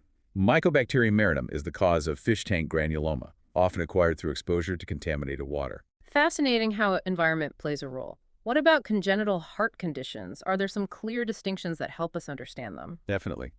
When it comes to congenital heart disease, we often categorize them as cyanotic, causing that bluish discoloration due to low oxygen or acyanotic. Okay. Among the cyanotic conditions, transposition of the great arteries, PGA, is the most common at birth, while Fallott's tetralogy is the most common overall. Got it. For acyanotic conditions, a ventricular septal defect, VSD, a hole between the heart's pumping chambers is the most common. Okay. And finally, if a patient presents with both migraine and a stroke, it may suggest an underlying patent foramen oval, that small hole between the upper chambers of the heart that didn't close properly after birth. So what does this all mean for, real-world application? Let's dive into key management strategies, diagnostic approaches, and important clinical considerations. This is where knowledge translates directly into patient well-being, right? Absolutely. This is the so what part. So what are the cornerstones of heart failure management, for example? Okay. For patients with heart failure with a reduced left ventricular ejection fraction, or LVEF, meaning the heart isn't pumping effectively, the first-line treatment involves a beta blocker and an ACE inhibitor. Standard combo. Right. If they remain symptomatic despite these, a medication called sacubitril/valsartan is then considered, especially if their LVEF is below 35%. Okay. And for diagnosis, say brain mets. When diagnosing cerebral metastases, a contrast MRI scan is considered the gold standard investigation, provided there are no contraindications like kidney issues or allergies to the contrast. So we're talking about very specific diagnostic tools and treatment protocols. What about some of those less common but crucial infections, and how do we diagnose and treat them? Good question. For cryptosporidium, a parasitic infection causing diarrhea, diagnosis is made by modified seal nails and staining of stool to reveal characteristic red cysts. Specific stain needed. Yes. While supportive therapy is the main approach for cryptosporidium diarrhea, nitazoxanide may be used for immunocompromised patients. And on a more everyday level, pubic lice can be treated effectively with either malathion or permethrin. Those are practical tips that directly impact patients. What about the broader management of cardiovascular risk? This is crucial. For patients with established cardiovascular disease, things like ischemic heart disease, stroke, or peripheral vascular disease, it's essential they take high-intensity statin therapy. For example, atorvastatin 80 milligram, regardless of their baseline cholesterol levels. Even if cholesterol isn't high? Even if it's not high. This is about preventing further events. A very important contraindication to statin therapy, though, is pregnancy. Right. And a common travel-related illness. E. coli is the most common cause of traveler's diarrhea. Good old E. coli. It's all about tailored approaches, isn't it? What about emergencies or conditions like diabetes where precise diagnosis and management are paramount? Yeah. In cases of symptomatic caustic ingestion, where someone has swallowed a corrosive substance, early endoscopy and risk stratification are critically important to assess the damage. Time is critical there. Absolutely. For diagnosing diabetes mellitus, a fasting plasma glucose greater than 7.0 millimol or a random plasma glucose greater than 11.1 millimol L is diagnostic. Okay. If the patient has no symptoms, 2 such readings are needed. An HbA1c of 48 millimol, which is 6.5% or greater, is also diagnostic. Multiple ways to diagnose it. Correct. For patients with diabetes observing Ramadan, a key practical tip for metformin is to take 1/3 of the normal dose before sunrise and 2/3 after sunset. Oh, interesting split. Yeah, it helps manage blood sugar around fasting. Lactic acidosis, though rare, is an important side effect of metformin to be aware of. Those are very specific, practical guidelines. What about advice for pregnant women, or something as common as tetanus prophylaxis? In the UK, all HIV-positive women are advised not to breastfeed due to the risk of transmission. For tetanus, if a patient has received 5 doses of vaccine, with the last dose less than 10 years ago, they do not require a booster vaccine or immunoglobulins, regardless of how severe the wound is. That simplifies things. He does. For recurrent herpes outbreaks during pregnancy, suppressive therapy is recommended. The risk of transmission to the baby is low, and aciclovir is safe to use in pregnant women. Good to know. For hypertension diagnosis, NACI now recommends ambulatory blood pressure monitoring, checking blood pressure over 24 hours at home to aid accurate diagnosis. Better than just one reading in the clinic. Much better. Avoids white coat hypertension, too. These are real game changers in clinical practice. What about managing specific drug toxicities or choosing the right treatment for common conditions? Okay, for bleeding on dabigatran, an anticoagulant idarukizumab can be used to rapidly reverse its effects. A specific antidote. Exactly. A critical point in pediatric care is avoiding hypotonic saline, like 0.45% saline, Right. due to the significant risk of hyponatremic encephalopathy brain swelling due to low sodium. Very important for kids. Crucial. First-line management of acute pericarditis, inflammation of the heart sac, involves a combination of an NSAID and colchicine. Okay. For lithium toxicity, intravenous saline is the first-line treatment. And for genital warts, treatment varies by type. For multiple, non-keratinized warts, topical podophyllum. For solitary keratinized warts, cryotherapy or freezing is preferred. Tailored treatment again. Always. For infertility related to PCOS, clomiphene is typically used first line to induce ovulation. And when it comes to prosthetic heart valves, mechanical valves generally last longer and are usually given to younger patients. Makes sense. What's truly fascinating here is how specific details can be game changers in diagnostics or immediate response. Where do we see that precision play out in diagnosis? Okay, for a suspected pheochromocytoma, that adrenal gland tumor, you should measure 24-hour urinary epinephrines, not catecholamines. They're more stable and specific. Good tip. For a suspected primary hyperaldosteronism, a plasma aldosterone-arenin ratio is the first-line investigation. When diagnosing malaria, thick blood films check for parasite burden, while thin films allow for precise speciation, identifying the exact type of malaria parasite. Different films for different questions. Exactly. And for intestinal amoebiasis, a hot stool examined within 15 minutes or kept warm is essential for microscopic diagnosis. Boy, hot. Because once it cools, Amoeba histolytica reverts to its cystic state and becomes indistinguishable from a non-pathogenic species. Wow, that's specific. That's specific. These are clearly very nuanced diagnostic requirements. What about managing complex patients, such as those with HIV or specific cardiac arrhythmias? In HIV-positive patients with neurosymptoms and a single brain lesion showing homogeneous enhancement on a scan, CNS lymphoma should be strongly investigated. Okay. For a stable patient presenting with atrial fibril F that has an obvious precipitating cause, they may actually revert to sinus rhythm without specific antiarrhythmic treatment. Sometimes it resolves on its own. Sometimes. For cardioversion in AF, though, amiodarone and flecainide are key medications. However, and this is important, rate-limiting calcium channel blockers should be avoided in patients with AF who also have heart failure with reduced ejection fraction, HFrEF. Why is that? Because of their negative inotropic effects, they weaken the heart's contractions, which is the last thing you want in HFrEF. That's a critical distinction for heart failure patients. What about managing toxic overdoses or specific infections? Okay, in paracetamol overdose, the arterial pH is the single most important prognostic factor. pH matters most. Yes. Patients who take a staggered paracetamol overdose, multiple doses over time, should receive treatment with acetylcysteine regardless of the time from the first dose. Okay, treat anyway. Treat anyway. Adrenaline-induced ischemia tissue damage from adrenaline-constricting blood vessels is treated with phentolamine. Right. Non-specific urethritis, where you see inflammatory cells but no gonococcal bacteria, requires treatment with doxycycline or azithromycin. Standard treatment. For cutaneous leishmaniasis, skin lesions from South or Central America, merit treatment due to the risk of the more severe mucocutaneous form. Disease acquired in Africa or India can often be managed more conservatively. Geography matters. It does. For leptospirosis, oral doxycycline or azithromycin can be given for mild to moderate disease. And ivermectin is the drug of choice for treating strong galeodiasis, another parasitic infection. These practical pointers are invaluable for clinicians. What about how some common diabetes medications work at a fundamental level, or specific nuances in assessing hormonal conditions? Sure.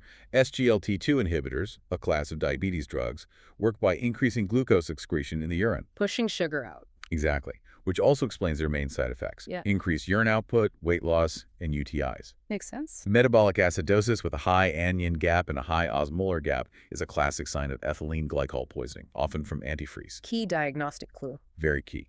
Vitamin C, ascorbic acid, supplementation can significantly aid iron absorption from the gut by converting iron from F3+ to the more absorbable F2+ form. Simple, but effective. Yep. And hookworms, often acquired from travel to endemic areas like the Indian subcontinent, are a common cause of iron deficiency anemia. Travel history is important. Always. Glitazones, another class of diabetes drugs, are agonists of PPA gamma receptors, activating them to reduce peripheral insulin resistance. Okay. And a counterintuitive point. The parathyroid hormone, PTH level in primary hyperparathyroidism might actually be normal, not necessarily elevated. Really? Normal PTA? Can be.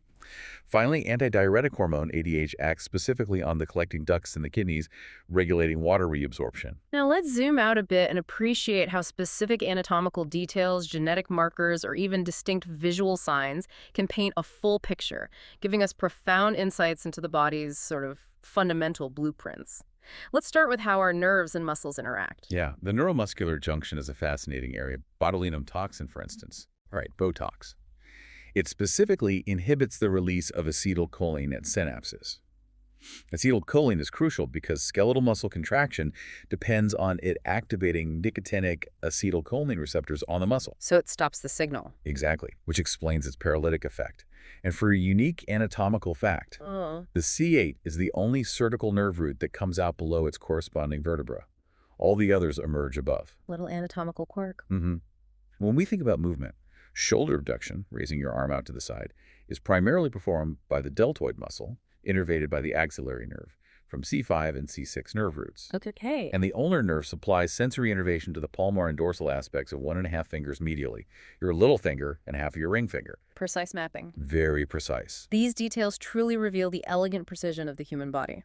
What about the microscopic blueprints, like our genes and the cellular processes, or how we engineer new treatments? Okay, RNA splicing, a crucial genetic process where non-coding bits are removed from RNA, takes place specifically within the nucleus of a cell. Inside the nucleus. Yes.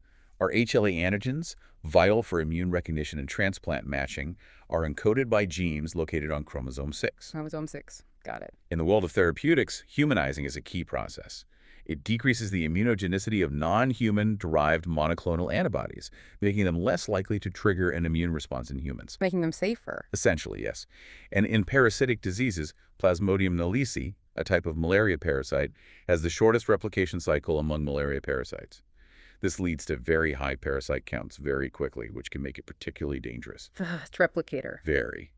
And for HIV drugs, there are some helpful general rules for remembering names. NRTIs tend to end in -ine, PIs end in -vir, and NRTIs include nevirapine and efavirenz. Handy naming conventions. Can be helpful. This raises an important question about how distinct visual cues or even subtle changes in perception can point to specific conditions or drug effects. It's like the body giving us a secret code sometimes. It truly is. For example, digoxin, as we mentioned earlier, may famously cause yellow-green vision. Right. And Viagra, the blue pill, is uniquely associated with blue vision. Blue vision. Apparently so. These are very direct visual manifestations of how these drugs interact with our visual system. Another key visual for diagnostics is understanding dermatomes, those areas of skin supplied by a single spinal nerve. Like a map on the skin. Exactly. For example, the C6 dermatome is located specifically on the index finger and thumb. Knowing this can help pinpoint nerve damage. #outro. What a journey through these medical nuggets. From the microscopic dance of drugs at the cellular level to the grand blueprint of genetics and the body's visual cues, it truly shows how these distinct pieces of medical information, when you piece them together, offer a really comprehensive view and a more well-informed understanding of health and disease. It's about distilling the complex into clear, actionable knowledge for you, connecting the what to the why. That's the heart of it, isn't it?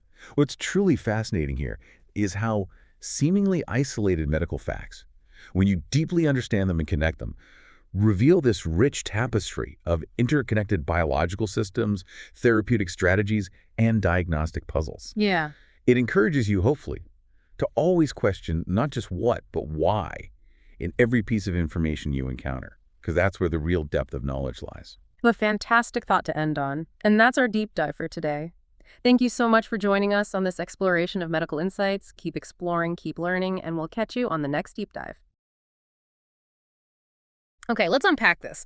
Today, we're embarking on a truly unique deep dive. We've got this fantastic collection of sources you've provided, and it's just a fascinating mix of medical insights, everything from intricate disease mechanisms right through to crucial diagnostic pearls. What's truly fascinating here, I think, is the sheer breadth of topics. It's a collection of really precise facts that, at first glance might seem completely unrelated. Totally. So our mission for you today is really to synthesize these details, help you connect the dots, understand the so what behind each piece of information. Yeah.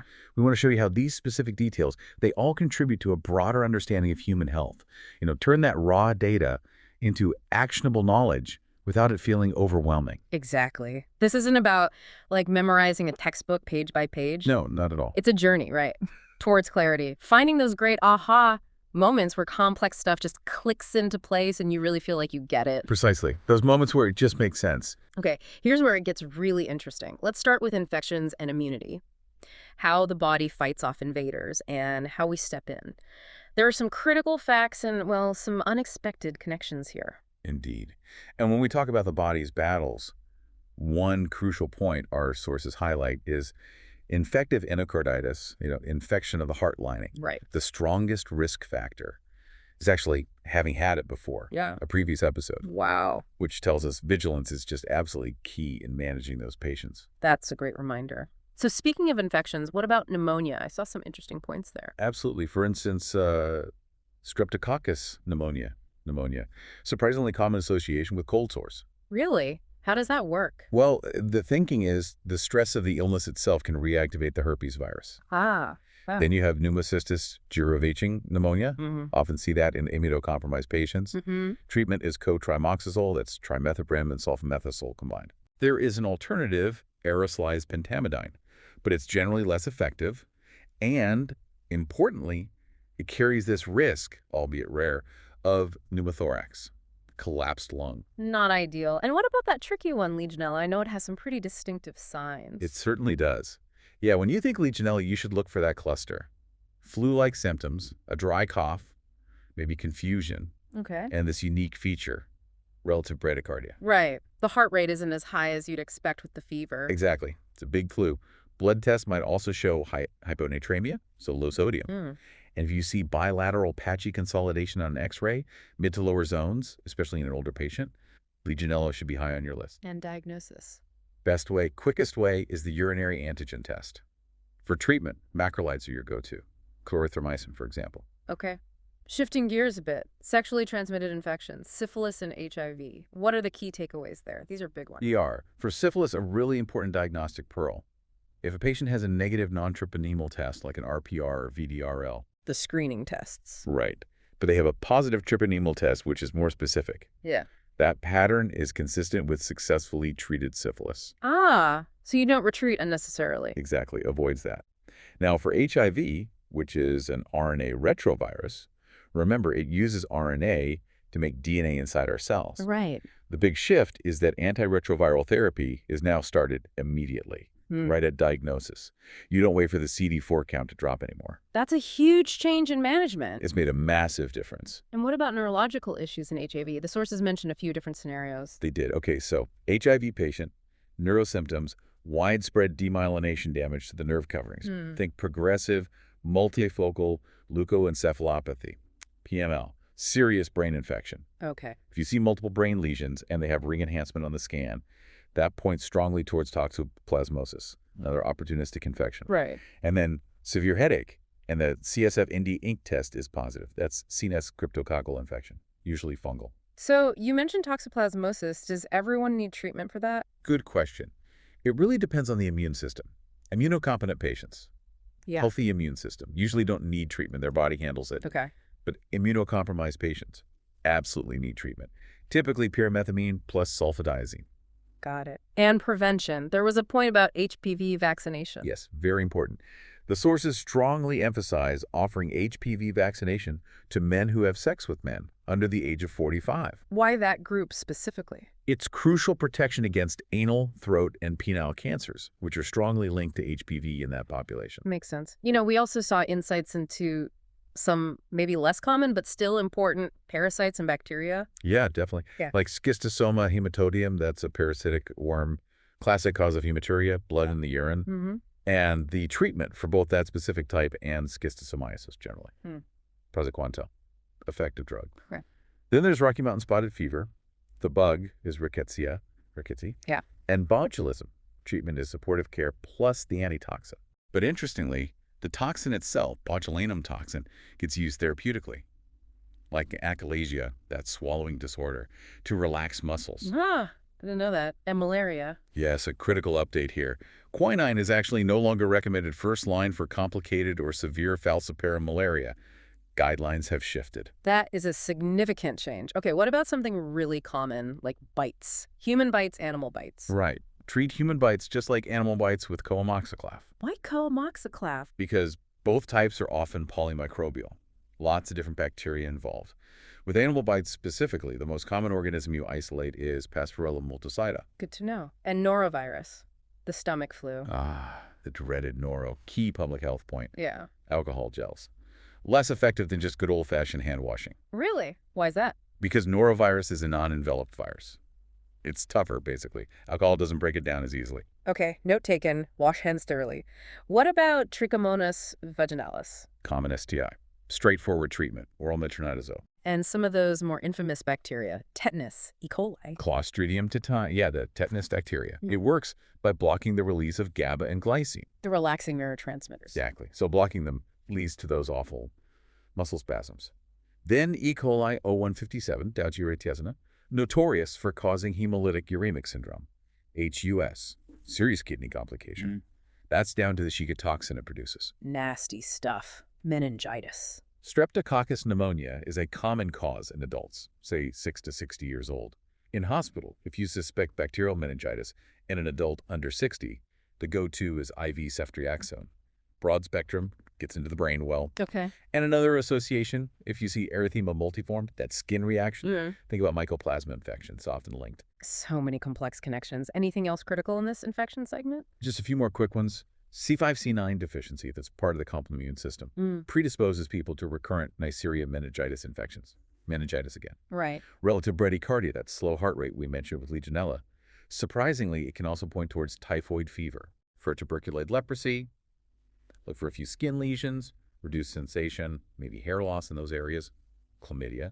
Best test is a nucleic acid amplification test. Treatment is doxycycline. Okay. Gonorrhea is a gram-negative diplocacci. You can often spot it right on a gram stain. Useful. And finally, Lyme disease. If there's no classic bullseye rash, erythema migrans. ELISA test first. If doxycycline, the usual treatment, is out like in pregnancy, amoxicillin is a good alternative for early Lyme. Wow. Okay, that was a huge amount on infections. So let's pivot. What does all this mean for the heart? The sources had some absolute critical insights there. Conditions, signs, management. A heart, yes. A complex system, and the sources give us real precision. Let's start with prosthetic heart valves. Okay. Bioprosthetic ones made from animal tissue. Usually just need aspirin for antithrombotic therapy. All right. But mechanical valves, much higher clot risk. They need warfarin plus aspirin. Stronger stuff. And the targets, INR levels. Right. For mechanical aortic valves, target INR is 3.0. For mitral valves, it's higher, 3.5. Needs more anticoagulation. Got it. Digoxin classic heart drug. What are the key points on how it works and what affects it? Digoxin's fascinating. It inhibits the Na plus K plus ATPase pump in heart cells. Think of it like a little engine maintaining electrical balance. Okay. Now, digoxin normally binds to this pump at the same spot as potassium. Here's the crucial insight. Hypokalemia, low potassium, allows digoxin to bind more easily, which means its inhibitory effects increase significantly. Can lead straight to digoxin toxicity. So monitoring potassium, absolutely vital. Makes sense. What about after a heart attack, a myocardial infarction? Several valuable points there. Yes. After an inferior MI bottom part of the heart, you can see AV block, a type of heart block. Okay. Diagnostically, myoglobin rises first, but it's not very specific. CKMB stays up for maybe 3 to 4 days. Troponin, the gold standard, stays high for up to 10 days. So CKMB has a specific use then? Exactly. It's useful for detecting a reinfarction, another heart attack, in that window of 4 to 10 days after the first one. Oh. Because troponin would still be high from the initial event. Lever. And long-term signs. Persistent ST elevation on the ECG after a recent MI, even with no chest pain. That could suggest a left ventricular aneurysm, a bulge in the weakened heart wall. Right. And for the acute ST elevation MI itself, primary PCI, percutaneous coronary intervention, that's the gold standard treatment. Get that artery open fast. Makes perfect sense. Aortic stenosis, narrowing of the aortic valve. Well, Big condition. How's it managed? Causes. right. For aortic stenosis, management usually means aortic valve replacement, AVR, if the patient is symptomatic. Sure. Chest pain, shortness of breath, that kind of thing. And if they're not? If asymptomatic, the usual cutoff for thinking about intervention is a gradient across the valve of 40 mmHg. Okay. And the cause? Does it vary? It often depends on age. Younger patients, say under 65, most common cause is a bicuspid aortic valve. 2 leafles instead of 3. Ah, Older patients over 65, it's usually calcification, hardening of the valve, wear and tear, essentially. got it. ECG is such a powerful window into the heart's electricity. What critical arrhythmia and ECG changes really stood out from the sources? Oh, a wealth of information there. For atrial fibrillation, AFib, beta blockers are generally preferred over digoxin for just controlling the rate. Okay. For reducing stroke risk in AFib, which is huge, DBAC's direct oral anticoagulants should be offered first line now. And who gets anticoagulation? There's a clear guide. Ugh. Consider it for men with a CHA-2DS2-VSC score of 1 or more, and for women with a score of 2 or more. That scoring system. Yeah, it's a practical way to assess stroke risk based on factors like age, heart failure history, diabetes, etc. Real useful tool. Okay. Other arrhythmias. SVT. Right. Supraventricular tachycardia. If the patient is stable and vagal maneuvers don't work, next step is adenosine. Quick-acting drug can reset the rhythm. And distinguishing VT from SVT. A key sign suggesting ventricular tachycardia, VT, which is often more serious rather than SVT with weird conduction, is atrioventricular dissociation. Atria and ventricles beating independently. Big red flag for VT. That distinction is incredibly important. What about long QT syndrome? Long QT, yeah, where the heart's electrical reset takes too long, usually due to problems with potassium channels. Either they don't function right or they're blocked. And other causes. Low potassium itself, hypokalemia, can cause it. And certain drugs, methadone, is a common one known for prolonging the QT interval. Why is that dangerous? Because a long QT increases the risk of a life-threatening arrhythmia called torsades de pointe, twisting points. Very bad news. Understood. Other drug effects on ECG. Flecainide specifically blocks the NaV 1.5 sodium channels in the heart. And remember the electrolyte links, low calcium, hypocalcemia, prolongs the QT interval. High calcium, hypercalcemia, shortens the QT interval. In fact, QT shortening is the main ECG sign of hypercalcemia. Fascinating how electrolytes fine-tune things. Any ECG findings that are always a problem. A new left bundle branch block, LBBB, always pathological, never normal, immediate attention needed. Okay. For acute pericarditis inflammation of the heart sac, the most specific ECG finding is PR depression. Not ST elevation. ST elevation happens too, but PR depression is more specific. And a prolonged PR interval can actually be a subtle sign of an aortic root abscess. Serious infection potentially messing with the conduction system. Wow. Okay, and those heart murmurs and sounds, they're like the heart's secret language, aren't they? What do they tell us? They really do. In mitral stenosis, the narrowing valve, an opening snap means the leaflets still have some movement. That's important for treatment decisions. Like what? Like whether percutaneous mitral commissurotomy, a minimally invasive fix, is suitable. It's the intervention of choice for severe mitral stenosis if the valve is pliable. Okay. Other murmurs. Aortic regurgitation, leaky aortic valve, typically an early diastolic murmur. Atrial septal defect, ASD, that hole between the top chambers. Often an ejection systolic murmur that gets louder when you breathe in. Louder on inspiration. Why? More blood flow across the pulmonary valve when you inhale. Clever. What about extra heart sounds? S3, S4. A third heart sound, S3, can be associated with constrictive pericarditis. And a gallop rhythm, which is also an S3 sound, can be an early sign of left ventricular failure, LVF. Okay, and S4. S4 coincides with a P wave on the ECG, less common. For complete heart block where the electrical signals are totally disrupted, you hear a variable intensity of the first heart sound, S1. It changes beat to beat. Right. And finally, Epstein's anomaly rare defect leads to tricuspid regurgitation, leaky tricuspid valve. That gives you a pansystolic murmur and gets noticeably worse on inspiration. Incredible detail from just listening. Any other vital cardiovascular points from the sources? Absolutely. Pulmonary arterial hypertension, high pressure in lung arteries. Most common symptom is exertional dysmoea, shortness of breath with activity. Patients might also get exertional chest pain, fainting, peripheral edema, and the mechanism. Endothelin is a substance causing pulmonary vasoconstriction. That's why endothelin antagonists are used to relax those vessels. Makes sense. Takotsubo cardiomyopathy, broken heart syndrome. Important differential for ST elevation if there's no actual coronary artery blockage, often stress triggered. Right. And looking at how plaques form, atheroma. The very last step is smooth muscle cells moving from the middle artery layer into the inner lining and multiplying there. Okay. Finally, some functional points. Left ventricular ejection fraction, LVEF, calculated as stroke volume divided by end diastolic LV volume times 100. measures pump efficiency. Mm-hmm. Arrhythmic right ventricular cardiomyopathy, genetic thing. Right ventricle muscle gets replaced by fatty tissue. High risk of arrhythmias. Okay. Patent ductus arteriosus vessel doesn't close after birth. Gives you a large volume, bounding, collapsing pulse. Very characteristic. And a key drug warning.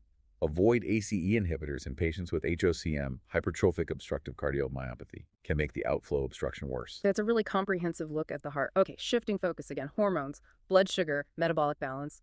Another area with some really important distinctions highlighted in our sources. Indeed. Let's start with hypercalcemia, high calcium, first-line management, often just IV fluids.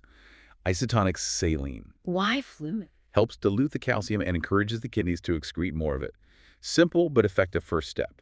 Now, if the hypercalcemia is due to malignancy, cancer. Yeah. A key point is that the actual PTH, parathyroid hormone, will be low. But PTHRP, parathyroid hormone-related peptide, might be high.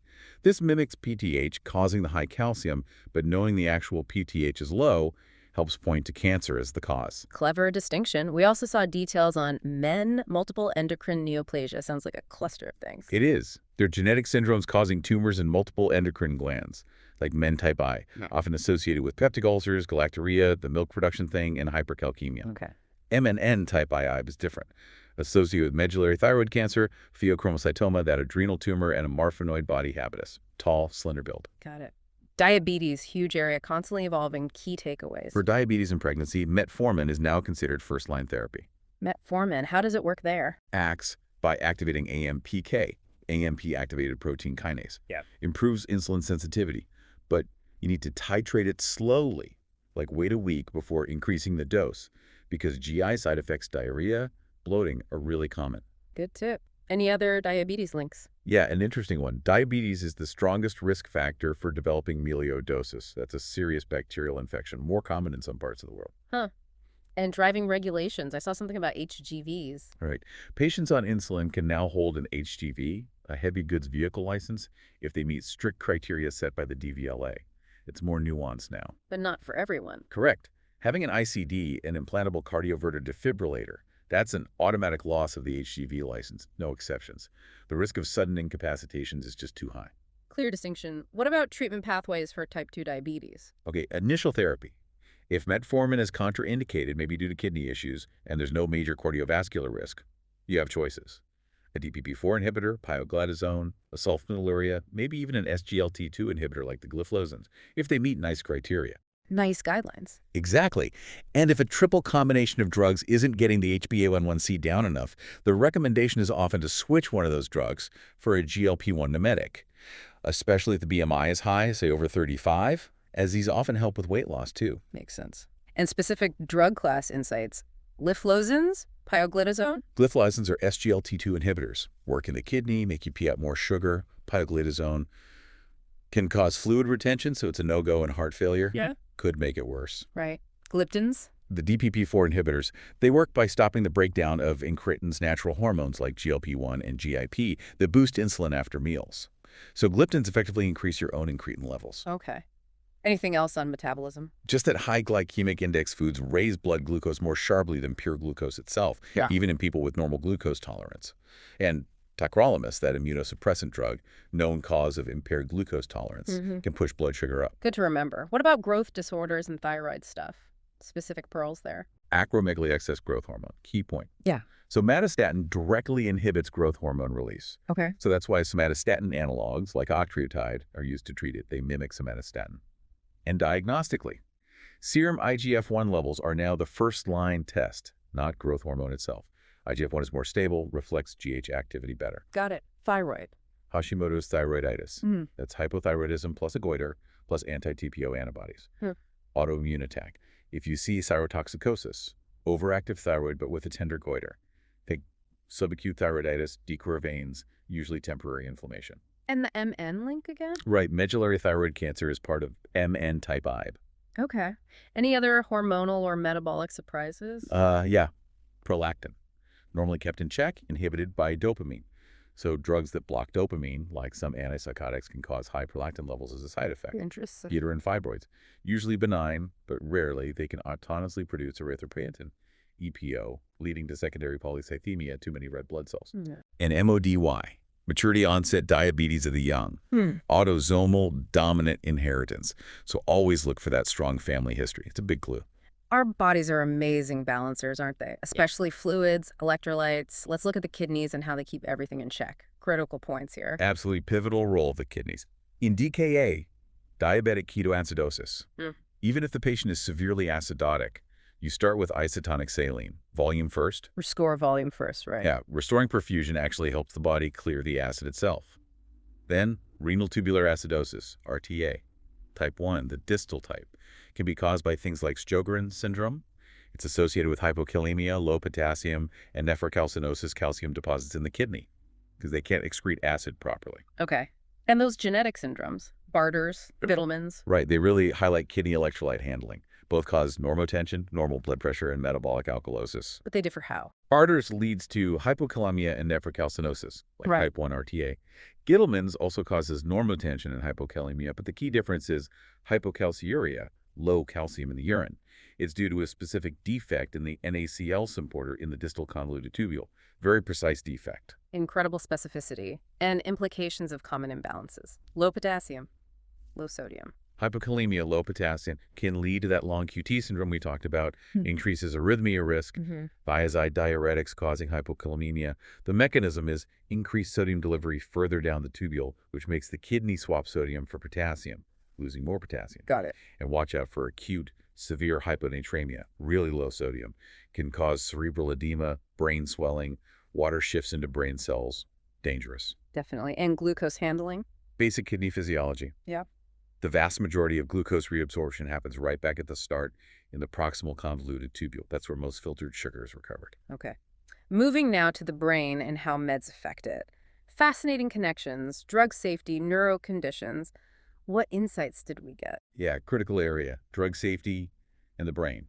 For instance, ciprofloxacin, that common antibiotic, lowers the seizure threshold. Good to know. Same with propropion, the antidepressant. Yeah. Shouldn't be used if someone has epilepsy. Also lowers the threshold. Okay. And ericholinergics for urge incontinence often cause confusion in the elderly. Mirabegron is a better alternative there. Works differently, avoids those cognitive side effects. Important for older patients. Toxic exposures. Antidotes. Right. Ethylene glycol toxicity, antifreeze. Management includes fompazole. It inhibits alcohol dehydrogenase, the enzyme that metabolizes it into toxic stuff. Ethanol can also compete for that enzyme, and hemodialysis helps clear it. Okay. Sarin gas. Highly toxic organophosphate. Works by inhibiting acetylcholinesterase. Leads to a massive buildup of acetylcholine. Very dangerous. And similar compounds. Organophosphate insecticide poisoning works the same way, inhibiting acetylcholinesterase. Treated with atropine, can cause bradycardia, slow heart rate, among other things. Right. Any neurological facts about the brain itself? Non-functioning pituitary tumors. They usually present with symptoms from lack of pituitary hormones, hypopituitarism, or from pressure effects. Headaches, vision changes as the tumor grows. Makes sense. Pharmacology tidbits. Rifampicin, key TB drug, inhibits RNA synthesis in bacteria.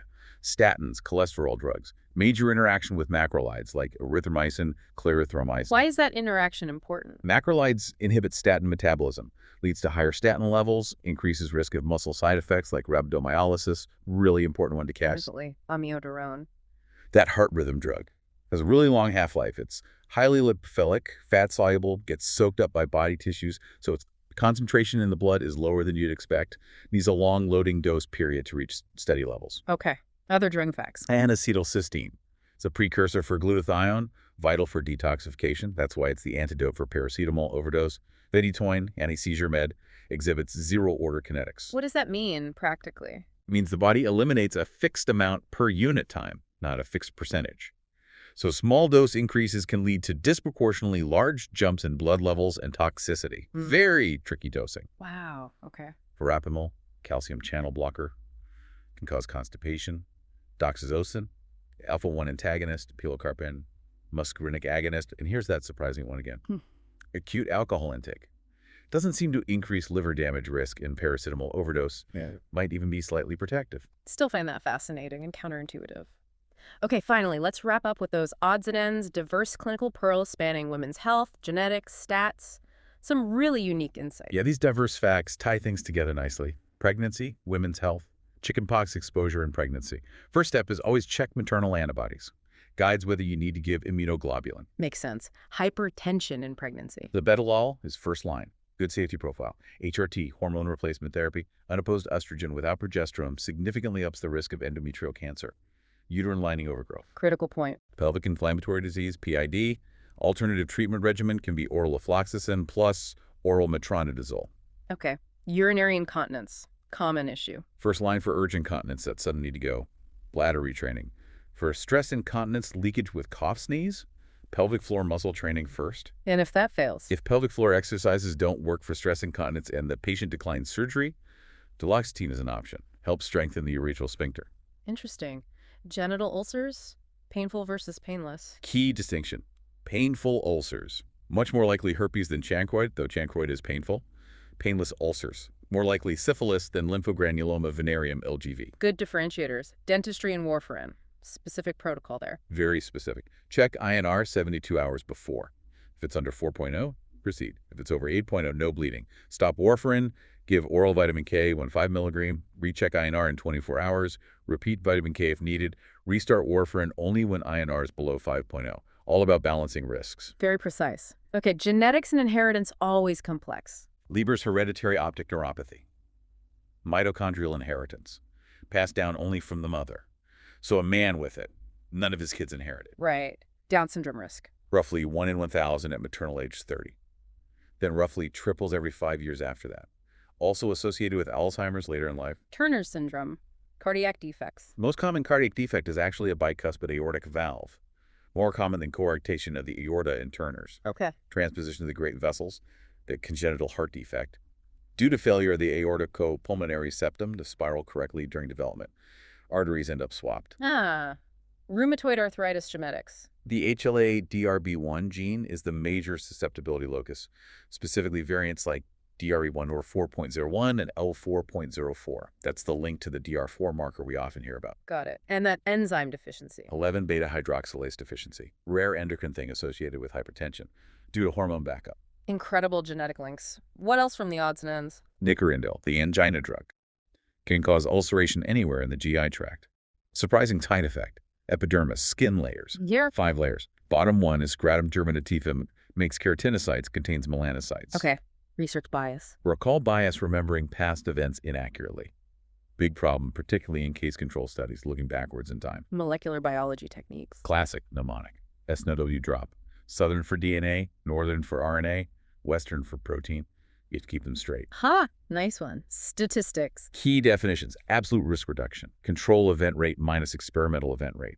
Chi-squared test. Used to compare proportions or percentages, like did more patients improve with treatment A versus treatment B? And odds. Odds or a ratio. Yeah. Number who get the outcome divided by number who don't get the outcome. Not divided by the total number. Subtle but crucial difference from probability or risk. Right. Important distinction. Okay. A few final rapid-fire clinical facts to finish. Glucocorticoid treatment can cause neutrophilia, increase in neutrophils. Right. Interferon gamma, made mainly by NK cells and T helper cells. Immune signal. Aschoff bodies.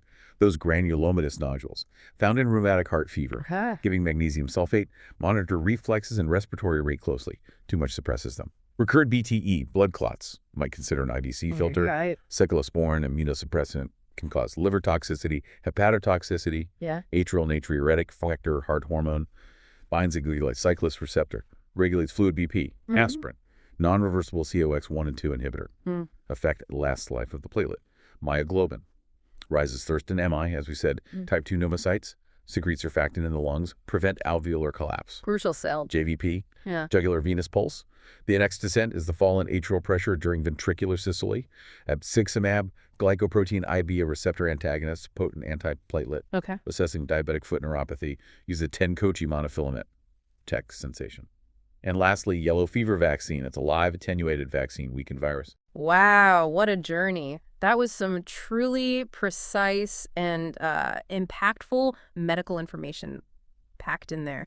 You've just experienced a real deep dive, cutting through the noise, delivering focused knowledge, hopefully helping connect those dots. Absolutely. Yeah. And if we just step back and look at the bigger picture here, what really stands out is how all these specific, sometimes seemingly small pieces of information, they all contribute to this incredibly intricate, mosaic of human health and disease. Yeah. It really is about spotting those patterns, understanding the why behind the what. That's what transforms just raw data into knowledge you can actually use for diagnosis, treatment, even prevention. So what does this all mean for you listening in as you reflect on this deep dive into these medical nuggets?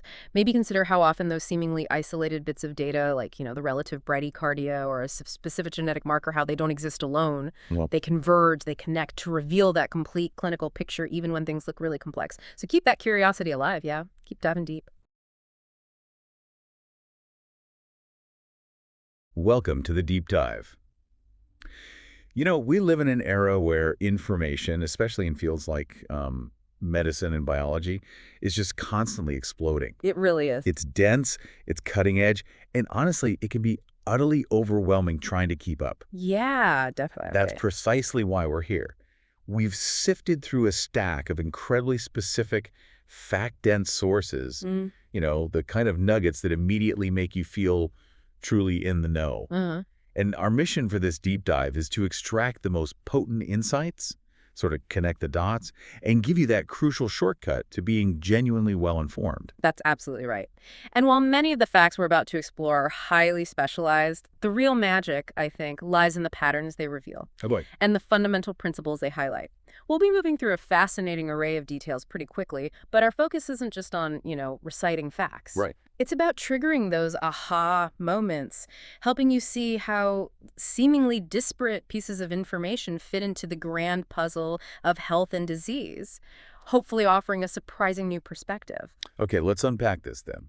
We're starting with something truly fundamental to medicine, Hmm. the diagnostic puzzle. Uh-huh. It's remarkable how sometimes just a single detail, a very specific physical sign, or maybe a unique constellation of symptoms, can immediately point medical professionals towards a precise condition. Exactly. These are the diagnostic hallmarks that guide investigations and, frankly, save lives. And what's fascinating here is how these very specific associations become crucial guideposts in clinical diagnosis. Think of them as unique fingerprints, really. Fingerprints, I like that. Yeah, they allow practitioners to quickly narrow down possibilities from a vast array of conditions, making that diagnostic journey far more efficient and accurate. It's about recognizing the pattern, not just the individual pieces. That makes perfect sense. So let's dive into a couple of these defining syndromes and their signature features. Take Little syndrome, for example. Okay. It's a rare inherited disorder where a patient presents with persistent low potassium hypokalemia alongside high blood pressure. What's so intriguing about that particular combination? Well, the hypokalemia and hypertension together, that's the striking clue. It immediately suggests an issue with kidney function, specifically an overactive sodium channel in the kidney. Ah, okay. Without that specific pairing, the hypertension might just be treated broadly, But with it, clinicians know exactly where to look. It's a true diagnostic shortcut for a condition that mimics more common forms of hypertension. That's a great example of a precise diagnostic marker. Let's look at another, quite different condition, Klinefelter syndrome. Right, 47XXY. Exactly. And what's typically associated with that genetically? Clinically, you often see high levels of luteinizing hormone, or LH, but paradoxically low testosterone levels. That hormonal imbalance is a key feature. Got it. And Turner syndrome often presents with.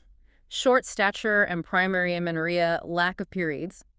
And importantly, it's associated with a specific heart defect, aortic coarctation, a narrowing of the aorta. Okay, another clear association. Yeah. How about Brugada syndrome? That relates to the heart's electrical system, right? Yes, and the most common gene abnormality involves mutations in the SCN5A gene, SCN5A. which encodes the myocardial sodium ion channel protein. So again, a very specific genetic link to a cardiac electrical issue. Fascinating. And cardiac syndrome X? That sounds a bit mysterious. It can be frustrating for patients. They have ECG changes on exercise stress testing suggesting heart problems, but their coronary angiograms come back completely normal. So the major arteries look fine, but there's still evidence of ischemia. Exactly. It points towards microvascular issues or other mechanisms. Okay, let's switch gears slightly. Homocystinuria. You mentioned this one has a truly unique clinical presentation. Can you walk us through it again? Right. Homocystinuria is a classic example of how a single metabolic defect can just ripple outwards, causing a wide range of seemingly unrelated symptoms. Yeah. Patients are often tall with long, thin fingers, a morphinoid habitus, some might call it. But the key distinguishing features are a downward dislocation of the eye lens. Downward, specifically. Yes, downward lens dislocation, learning difficulties are common, and crucially, a tendency to develop blood clots, like deep vein thrombosis or DVT. It's a very specific constellation of signs. Wow. Once you recognize it, it points directly to this underlying metabolic disorder involving homocysteine metabolism. That's an incredible list of symptoms, all stemming from one core issue. What about Fabry disease? Fabry is X-linked recessive, so it primarily affects males. It's caused by a deficiency of an enzyme called alpha-galactosidase A. Another metabolic one, then. Yes, a lysosomal storage disorder. And DiGeorge syndrome, what system does that primarily affect? DiGeorge is fundamentally a T-cell disorder. It involves problems with the development of the thymus gland, leading to immune deficiency. Okay. Cushing syndrome, that's about excess cortisol, right? What effect does that have on electrolytes? It classically causes hypokalemia, low potassium, but specifically with alkalosis, high blood pH. That combination is quite characteristic. And Graves' disease, the autoimmune thyroid condition. Exactly. It's caused by IgG antibodies that target and activate the thyroid-stimulating hormone, or TSH receptor on the thyroid gland. Leading to hyperthyroidism. Precisely. What about Jervell and Lange-Nielsen syndrome? That's an inherited form of long QT syndrome, which affects the heart's electrical recharging time, but it also comes with sensorineural deafness, a distinct combination. Heart and hearing linked. And Barter's syndrome, another kidney one. Yes, Barter's results from a defective channel in the kidney tubules, specifically the NKCC2 channel in the ascending loop of Henle, affecting salt reabsorption. Okay. And finally, Eisenmenger syndrome. What's the core concept there? Eisenmenger's represents the reversal of a heart shunt.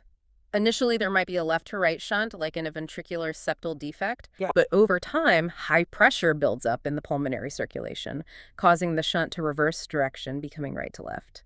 This leads to cyanosis, a bluish tint to the skin. A serious complication. Mhm. Okay, beyond these full syndromes, specific clinical signs are equally vital, like right axis deviation on an ECG. Yes, right axis deviation can be associated with several things, but one classic link is with left posterior hemiblock. It's about the pattern of electrical conduction in the left ventricle. Got it. And HLA associations are huge in rheumatology and immunology. HLA-B27 is linked to. Psoriatic arthritis and reactive arthritis are the big ones. Ankylosing spondylitis, too. It's a strong genetic marker for those conditions. Okay. What about HLA-B51 That's associated with Behçet's disease. and HLA-DR2? Narcolepsy has a strong link there. HLA-DR4 Rheumatoid arthritis. Very well-known association. and HLA-DQ2. Coeliac disease, Yeah. linked with DQ2 and also DQ8. These HLA types are crucial for immune recognition related to gluten. Right. Switching back to the heart aortic stenosis, what's a sign of severity and what happens to the second heart sound? An S4 heart sound, which is a sound just before S1, can be a marker of severity in aortic stenosis, indicating a stiff ventricle trying to cope. And because the aortic valve closes late and weakly, it causes a soft or sometimes single second heart sound, S2. Okay, soft S2 and hypertrophic obstructive cardiomyopathy, or HOCM. What do you see on imaging? On an echocardiogram, or cardiac MRI, you're looking for asymmetric septal hypertrophy. The wall between the ventricles is thickened unevenly, and something called SAM, SCM. systolic anterior movement of the anterior leaflet of the mitral valve. It obstructs the outflow of blood from the left ventricle. And tragically, what's the most common cause of death in HOCM? Unfortunately, it's often sudden cardiac death due to ventricular arrhythmias. Right. You mentioned pulsus alternans earlier, the alternating strong and weak pulse. That's seen in. Severe left ventricular failure. It's a really ominous sign. And a Bispherians pulse. Yeah. 2 peaks. That's classically associated with mixed aortic valve disease, having both aortic stenosis and aortic regurgitation, or sometimes significant aortic regurgitation alone. Okay. Tricuspid regurgitation.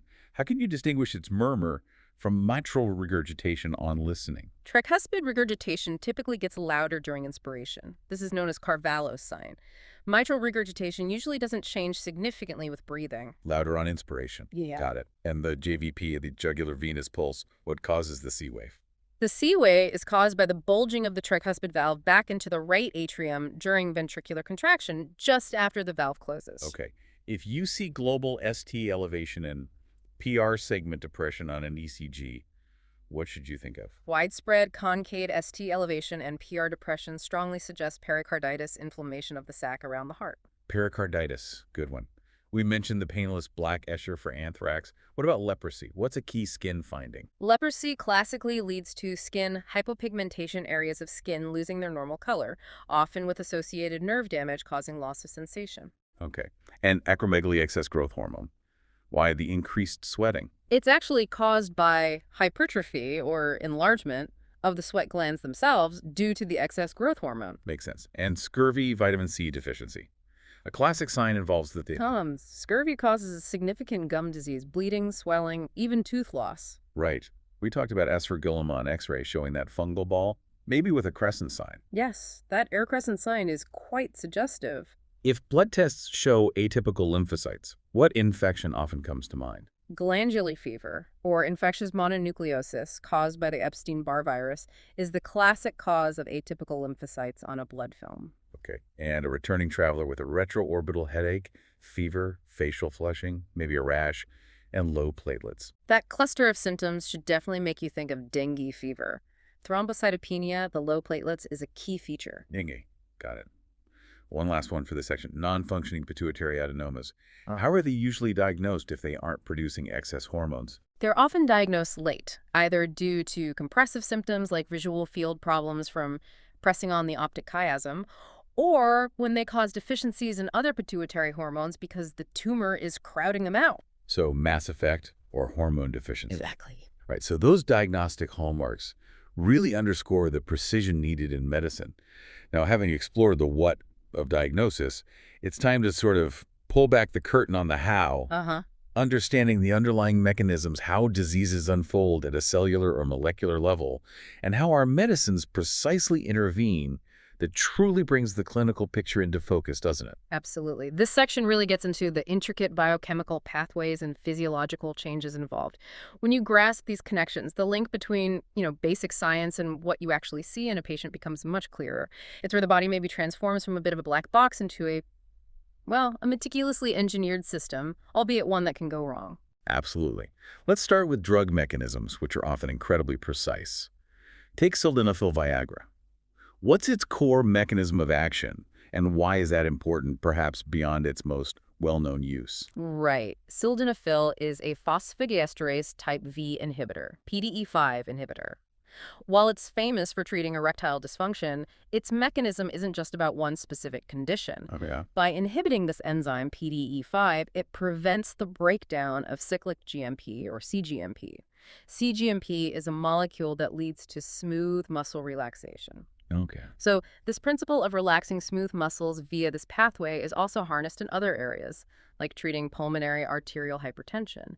It showcases how targeting a single enzyme can have broader therapeutic applications. That's a great illustration of a broader pharmacological principle. Yeah. Let's look at a drug that acts on a completely different system, allopurinol, used for gout, right? Exactly. Allopurinol is a fascinating example of targeting a metabolic pathway. It works by inhibiting an enzyme called xanthine oxidase. Xanthine oxidase. Yeah, this enzyme is critical in the final steps of producing uric acid from purines. By blocking it, allopurinol reduces uric acid production, Makes sense. which makes it a cornerstone treatment for conditions like gout, where excessive uric acid crystallizes in joints, causing painful inflammation. It's a precise intervention targeting the root cause of that metabolic imbalance. Very neat. Okay. Antibiotics, macrolides like erythromycin or azithromycin, how do they work? Macrolides work by inhibiting protein synthesis in bacteria. They bind specifically to the 50S subunit of the bacterial ribosome.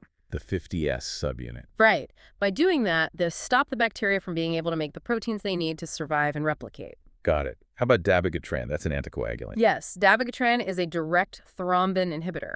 Thrombin, or factor V, is a key enzyme in the final stages of the coagulation cascade, converting fibrinogen to fibrin to form the clot. So dabigatran blocks that directly. Yep, exactly. It binds directly to thrombin and inhibits its activity. Okay. Furosemide is a very common diuretic. Where and how does it work? Furosemide is a loop diuretic. It works in the thick ascending limb of the loop of Henle in the kidney. Thick ascending limb. And it inhibits the NKCl cotransporter there, NKCC2. By blocking this transporter, it prevents the reabsorption of sodium, potassium, and chloride, and water follows, leading to significant diuresis or increased urine output. Powerful effect. Now, shifting to diabetes management, we have sulfonylureas, like gliclazide. How do they work, and what's a common side effect? Right. Sulfonylurias and also the meglitinides, like repaglinide, work by binding to an ATP-dependent potassium channel, the KATP channel, on the cell membrane of pancreatic beta cells. Okay, on the beta cells themselves. Yes. By binding and essentially closing these channels, it causes the cell membrane to depolarize, which opens calcium channels, allowing calcium influx, and that triggers the release of stored insulin. So it directly stimulates insulin secretion. Exactly. It's a direct way to boost insulin release, irrespective of glucose levels to some extent. And because they directly stimulate the pancreas, and insulin is an anabolic hormone, a common side effect is weight gain. They can also cause hypoglycemia, low blood sugar. Weight gain and hypos. Got it. Yeah. Let's talk cancer treatments. Trastuzumab, also known as Herceptin. Trastuzumab is a monoclonal antibody. It's designed to target the HER2 receptor. HER2. Yes, which is overexpressed on the surface of some cancer cells, particularly in certain types of breast cancer. By binding to HER2, it flags the cancer cell for destruction by the immune system and can also block growth signals. Targeted therapy. Yeah. And rituximab, another monoclonal antibody. Yes, rituximab targets CD20. CD20. Which is a protein found predominantly on the surface of B lymphocytes. So it's used to treat diseases involving excessive or dysfunctional B cells, like certain lymphomas, leukemias, and also some autoimmune conditions like rheumatoid arthritis. It depletes the B cells. Okay. Buprenorphine, used in opioid dependence treatment. How does it work? Buprenorphine has a unique mechanism. It's a partial agonist at the mu-opioid receptor, the main receptor targeted by drugs like heroin or morphine. Partial agonist. Meaning it activates the receptor, but not to the full extent that a full agonist would. This helps reduce cravings and withdrawal symptoms, but importantly, it's also an antagonist at the kappa opioid receptor. This complex profile helps in its therapeutic effect and potentially lower overdose risk compared to full agonists like methadone. Interesting dual action. Antifungals now. Amphotericin B. Amphotericin B is a powerful antifungal. It works by binding to ergosterol, Ergosterol. which is a key component of fungal cell membranes, but not human cell membranes. We have cholesterol. By binding to ergosterol, it forms pores or channels in the fungal membrane, causing leakage of cellular contents and ultimately lysis or bursting of the cell. Quite potent, but can have significant side effects. Okay. And terbinafine, often used for nail fungus. Terbinafine works differently. It inhibits a fungal enzyme called squalene epoxidase. Squalene epoxidase. This enzyme is involved early in the pathway for synthesizing ergosterol. By inhibiting it, terbinafine leads to a buildup of toxic squalene within the fungal cell and also prevents ergosterol production, leading to cell death. Another way to disrupt the fungal cell. Ticagrelor, an antiplatelet drug, often used after heart attacks. Yes, ticagrelor works similarly to clopidogrel in principle. It inhibits ADP adenosine diphosphate from binding to its P2Y12 receptor on platelets. P2Y12 receptor. Right. ADP binding normally activates platelets, making them sticky and prone to aggregation. So by blocking this, ticagrelor reduces platelet activation and clot formation. It's a reversible inhibitor, unlike clopidogrel. Okay. Thiazide diuretics, like indapamide, where do they act? Thiazides and thiazide-like drugs work a bit later in the nephron than loop diuretics. They inhibit sodium reabsorption primarily by blocking the NAM plus NaNaCl symporter, or NCC, at the beginning of the distal convoluted tubule. Distal convoluted tubule. Yes, less potent diuresis than loop diuretics, but very effective antihypertensives. Got it. Quinolone antibiotics, like ciprofloxacin. Quinolones target bacterial DNA synthesis. They inhibit two key enzymes, DNA gyrase and topoisomerase. Gyrase and topoisomerase. These enzymes are essential for DNA replication, transcription, repair, and recombination in bacteria. By inhibiting them, quinolones cause breaks in the DNA and lead to bacterial death. Okay. Antivirals now. Cyclovir for herpes viruses. Cyclovir is clever. It's a guanosine analog. It mimics a building block of DNA. Right. It gets preferentially taken up by infected cells and is phosphorylated or activated by a viral enzyme called thymidine kinase. Once activated, it gets incorporated into the growing viral DNA chain, but it lacks the necessary structure to allow further elongation, so it acts as a chain terminator. It also inhibits the viral DNA polymerase enzyme itself. Specific to the virus, then. Largely, yes, due to that reliance on viral thymidine kinase for activation. Ribavirin. Another antiviral. Ribavirin is also a guanosine analog, but its mechanism is more complex and debated. It seems to inhibit an enzyme called IMP dehydrogenase, which is needed for synthesizing guanine nucleotides. IMP dehydrogenase. It might also interfere with the capping of viral mRNA, making it unstable, and potentially induce mutations in the viral genome. It's used for things like hepatitis C and RSV. Multifaceted. Yeah. What about the SGLT2 inhibitors? Newer class of diabetes drugs like dapagliflozin. SGLT2 inhibitors work in the kidney, specifically in the proximal convoluted tubule. They reversibly inhibit the sodium glucose cotransporter 2, or SGLT2. Okay. This transporter is responsible for reabsorbing most of the glucose filtered by the kidneys back into the bloodstream. By blocking it, these drugs cause excess glucose to be excreted in the urine, thereby lowering blood glucose levels. They also have benefits for heart failure and kidney disease. Interesting kidney mechanism for diabetes. Cetuximab, another monoclonal antibody for cancer. Yes, cetuximab targets the epidermal growth factor receptor, or EGFR. EGFR? EGFR is often overactive in certain cancers, particularly colorectal and head and neck cancers, driving growth and proliferation. Cetuximab binds to EGFR and blocks the signaling pathway. Its effectiveness often depends on the mutation status of genes downstream, like KRAS. Right. Personalized medicine again. Amantadine, an older antiviral, sometimes used for Parkinson's too. Amantadine has a couple of actions. As an antiviral, mainly against influenza A, it inhibits the uncoating of the virus inside the cell by blocking the M2 protein ion channel. M2 protein. So the virus can't release its genetic material. Its effect in Parkinson's disease seems related to enhancing dopamine release from nerve endings, although the exact mechanism isn't fully understood. Okay. Levothyroxine thyroid hormone replacement. How does it exert its effect? Levothyroxine, which is synthetic T4, acts like the body's natural thyroid hormone. It gets converted to T3, the more active form, and then binds to nuclear receptors inside cells. Nuclear receptors. Yes, this hormone receptor complex then binds to DNA and regulates the transcription of a wide variety of genes involved in metabolism, growth, and development. Okay. Low molecular weight heparin, like an oxyparin. How does it differ from standard heparin? Both low molecular weight heparin, LMWH, and unfractionated heparin work by activating antithrombin III. Antithrombin III is a natural anticoagulant. When activated by heparin, antithrombin III becomes much more effective at inhibiting clotting factors. Unfractionated heparin inhibits both thrombin factor III and factor Z. LMWH, because of its shorter chain length, predominantly forms a complex that inhibits factor Z with less effect on thrombin.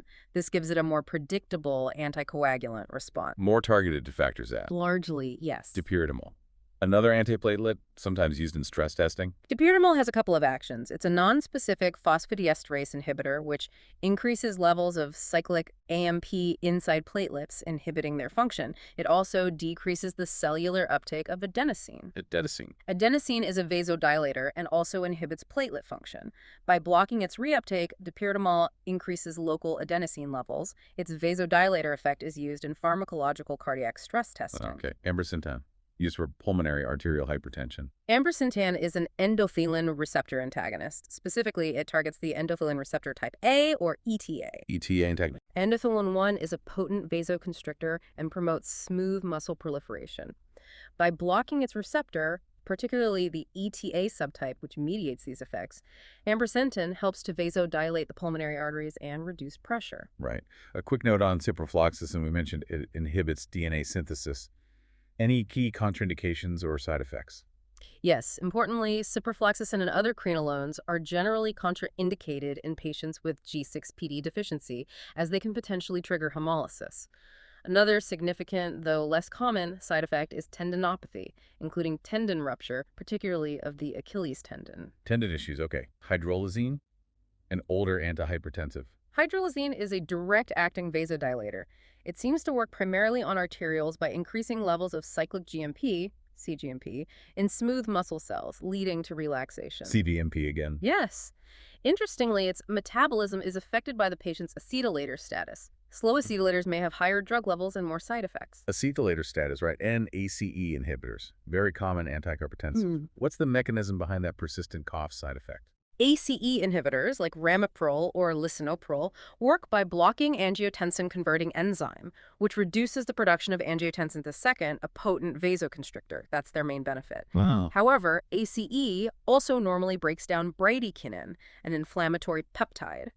By inhibiting ACE, these drugs lead to an accumulation of bradykinin. Ah, bradykinin buildup. Yes, and that buildup, particularly in the lungs, is thought to be the main cause of the characteristic dry cough that some patients experience. They also tend to have reduced efficacy in Black patients compared to other groups, so they aren't usually the first-line choice there. Fascinating. Okay, let's move from drugs to some core physiological and genetic processes.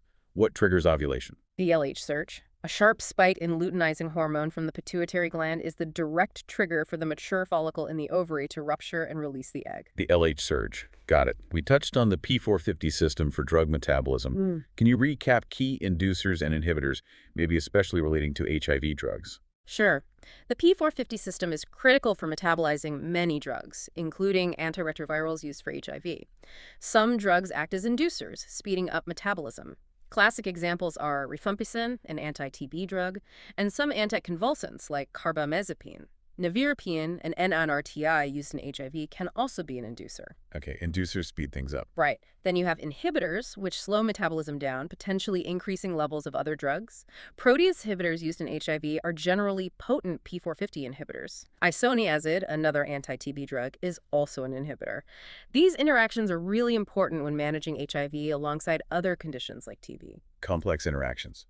Okay, back to heart sounds. The second heart sound, S2. How does it change in different conditions? S2 is normally the sound of the aortic A2 and pulmonic P2 valves closing. Its character changes significantly with disease. It can be loud in systemic hypertension because the aortic valve slams shut under high pressure. Loud S2 and hypertension. Conversely, it's often soft in severe aortic stenosis because the stiff valve doesn't close well. Soft S2 and AS. You can get splitting of S2. A fixed split, meaning the split doesn't change with breathing, is characteristic of an atrial septal defect, ASD. Fixed split and ASD. And a reverse split, where P2 occurs before A2, often happens in conditions that delay aortic valve closure, like left bundle branch block, LBBB, or severe aortic stenosis. Reverse split and LBBB. Lots of info in S2. What about BNP, brain natriuretic peptide, often measured in heart failure? What does it actually do? BNP and its precursor NT-proBNP are released by the heart muscle, particularly the ventricles, in response to stretching and pressure overload, like in heart failure. It's not just a marker, though. It has protective actions. It acts as a vasodilator, reducing the workload on the heart by decreasing afterload. It's also a diuretic and natriuretic, helping the body get rid of excess salt and water. Okay. And it suppresses both sympathetic nervous system tone and the renin-angiotensin-aldosterone system, RAAS. So it counteracts many of the maladaptive changes seen in heart failure. Counter-regulatory hormone. Like said. Exenatide, another diabetes drug. How does it fit in? Exenatide is a GLP-1 mimetic, or glucagon-like peptide-1 receptor agonist. GLP-1 agonist. GLP-1 is an incretin hormone naturally released from the gut after eating. It enhances glucose-dependent insulin secretion, suppresses glucagon release, slows gastric emptying, and promotes satiety. Exenatide mimics these actions, helping control blood sugar, often with associated weight loss. Incretin mimetic. Okay. We touched on inheritance patterns. Autosomal recessive often being metabolic, and autosomal dominant often structural. Yes, it's a useful generalization, though, with exceptions. Recessive conditions like PKU or Tay-Sachs involve enzyme defects. Dominant ones like Marfan or neurofibromatosis affect structural proteins or development pathways. Exceptions exist, like Gilbert syndrome, bilirubin metabolism dominant, or type 2 hyperlipidemia, receptor defect dominant, and inherited ataxias, which can be recessive but affect the nervous system structure function. Still a helpful rule of thumb. Cell biology quick hits. What phase determines cell cycle length? Generally, the G1 phase, the first gap phase before DNA synthesis, is the most variable and often determines the overall length of the cell cycle. G1 phase. Yeah. And the Golgi apparatus. What important modification does it add for trafficking proteins to lysosomes? The Golgi adds a mannose 6-phosphate tag to proteins destined for the lysosome. This tag acts like a postal code, ensuring these hydrolytic enzymes get delivered to the correct organelle. Mannose 6-phosphate tag. Got it. Genetics term. Penetrance. What does that mean? Penetrance describes the proportion of individuals in a population who carry a specific disease-causing allele, or genotype, who actually express the associated disease phenotype, or trait. So not everyone with the gene gets the disease. Exactly. If penetrance is less than 100%, some people carrying the mutation won't show signs of the condition. It reflects the influence of other genetic or environmental factors. Okay. And immunosuppressants, cyclosporin and tacrolimus. What's their common mechanism? Both cyclosporin and tacrolimus are calcineurin inhibitors. Calcineurin is an enzyme needed to activate T lymphocytes. By inhibiting calcineurin, they prevent the production of interleukin-2, IL-2, which is a key cytokine for T-cell proliferation and activation. This dampens the immune response, which is why they're used in organ transplantation and autoimmune diseases. Inhibiting calcineurin, decreasing IL-2. Makes sense. That's a really useful way to frame it. Now, let's turn our attention to the practical application of all this knowledge. How do medical professionals actually make decisions about treating conditions, managing complex scenarios, responding to emergencies? This is truly where the rubber meets the road, isn't it? It really is. This section offers crucial insights into the rationale behind treatment guidelines and the sometimes complex nuances of clinical management. It shows how all these individual facts about diagnostics and mechanisms come together to form comprehensive strategies for patient care. It's really the art of applying the science. Let's start with hypertension management, which has some incredibly detailed, stepwise guidelines in many places, like the UK's NICE guidelines. For instance, what's the initial approach for a newly diagnosed patient who is, say, over 55 years old? Okay, so based on typical guidelines like NICE, for newly diagnosed hypertension in patients over 55, or indeed patients of Black African or African Caribbean origin of any age, the usual first-line treatment is a calcium channel blocker, CCB, like amlodipine. A CCB first. Yes. The rationale is based on large trials showing efficacy and often better outcomes in these specific demographics compared to, say, an ACE inhibitor initially. Okay, and if that CCB isn't enough for someone of Black African or African Caribbean origin, what's the preferred next step? If a second drug is needed for that patient group already on a CCB, guidelines often suggest adding an angiotensin receptor blocker, an ARB, like losartan, in preference to an ACE inhibitor. ARB over ACE inhibitor specifically for that group. Yes, primarily due to evidence suggesting ACE inhibitors might be less effective and potentially carry a higher risk of side effects like angioedema in this population group. Right. Now, for someone not in that specific group, say under 55, who might have started on an ACE inhibitor, but their blood pressure is still poorly controlled, what's the next step then? If they're already on an ACE inhibitor or an ARB if ACI isn't tolerated and need a second drug, you'd typically add either a calcium channel blocker or a thiazide-like diuretic, like indapamide. ACI plus CCB or thiazide-like diuretic. Exactly. The choice might depend on individual factors or potential side effects. And if that's still not enough, they're on an ACE inhibitor and a thiazide diuretic already. Then the next step is usually to add the calcium channel blocker, so they're on triple therapy. ACE inhibitor or ARB, thiazide-like diuretic, and a CCB. Triple therapy. Okay, what if even that isn't controlling it? We're into resistant hypertension now. What's considered then? Right. If blood pressure is still high on optimal doses of those three agents, you need to consider step 4. The key thing here is to check their potassium level. Check the potassium. Why? Because if their potassium is 4.5 millirel or less, the next recommended addition is often spironolactone, an aldosterone antagonist. If you're on a lactone, if potassium is 4.5 or less. Yes. But if their potassium is higher than 4.5 millimol, spironolactone might be risky, can cause hyperkalemia, so you'd consider adding either an alpha blocker or a beta blocker instead. Alpha or beta blocker if potassium is high. Very specific pathway. And what's the general blood pressure target for most people under 80 in the clinic? The standard target for clinic readings for people under 80 is generally less than 490 millimHg. Targets might be tighter for people with certain comorbidities like diabetes or kidney disease. 1490-90. Okay. Let's switch to other cardiac management. Angina not controlled with a beta blocker. What's usually added next? If angina persists despite optimal beta blocker therapy, a longer-acting dihydropyridine calcium channel blocker, like modified release nifedipine or amlodipine, should typically be added next. Long-acting CCD. Good. Yeah. And nitrates, like isotorbide mononitrate, ISMN, often used for angina. Why the need for asymmetric dosing? That's crucial to prevent nitrate tolerance. If nitrates are present in the body continuously, their effect wears off. So standard release ISMN should be given with an asymmetric dosing schedule, for example, once in the morning and then maybe early afternoon, ensuring a nitrate-free period overnight. Need that nitrate-free interval. Got it. No. Pulmonary arterial hypertension, PAH. Treatment depends on vasodilator testing, right? Yes, that's a key differentiator. Patients undergo right heart catheterization with vasodilator testing. If they have a positive response, meaning their pulmonary artery pressure drops significantly with a vasodilator like nitric oxide or epoprostenol, Huh. they can often be treated effectively with high-dose calcium channel blockers. CCBs, if positive response. What if they have a negative response? Patients with a negative response generally need more advanced therapies targeting different pathways. These include prostacyclin analogs like epoprostenol or iloprost, endothelin receptor antagonists like ambrisentan or bosentan, or phosphodiesterase 5 inhibitors like sildenafil. Often, combination therapy using drugs from different classes is required. Advanced therapies, if negative response. Okay. Cardiac arrest and resuscitation, advanced life support. ALS. What happens if you witness a cardiac arrest while the patient is already on a cardiac monitor? This is a specific scenario. If it's a witnessed monitored arrest and the rhythm is identified as VF, ventricular fibrillation, or pulseless VT, ventricular tachycardia, shockable rhythms. Shockable rhythm, witnessed, monitored. The protocol allows for up to 3 successive shocks to be delivered immediately, one after the other, with very brief pauses only to check the rhythm before starting chest compressions. This is called the stacked shock approach in some guidelines, aiming for rapid defibrillation. Up to 3 quick shocks before CPR.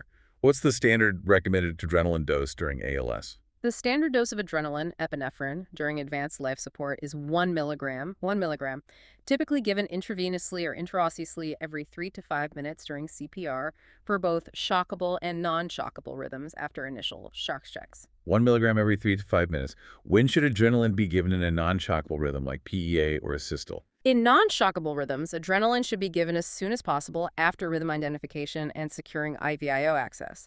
There's no waiting for shocks in these rhythms. Give adrenaline ASAP in non-shockable. What about initial management of VF pulseless VT when identified? If VF pulseless VT is identified, it should be treated with a single shock as soon as the defibrillator is ready, followed immediately by chest compressions without delay to check rhythm or pulse initially. 1 shock, then immediate CPR. When might thrombolytic drugs, clot busters, be considered during CPR? Thrombolysis should be considered during CPR if there's a high suspicion that the cardiac arrest was caused by a massive pulmonary embolism, PE.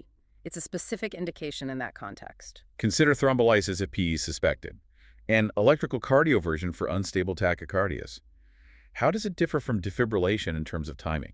This is key. Electrical cardioversion used for rhythms like unstable atrial fibrillation or SVT must be synchronized to the R wave of the patient's ECG. Synchronized to the R wave. Yes.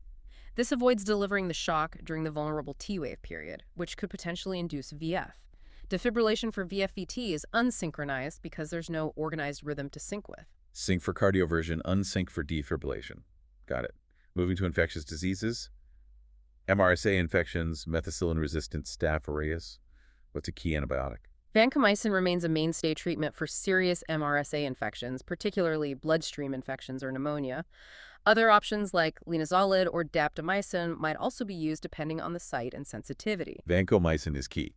Pneumonia in someone with alcoholism, what organism is classically associated?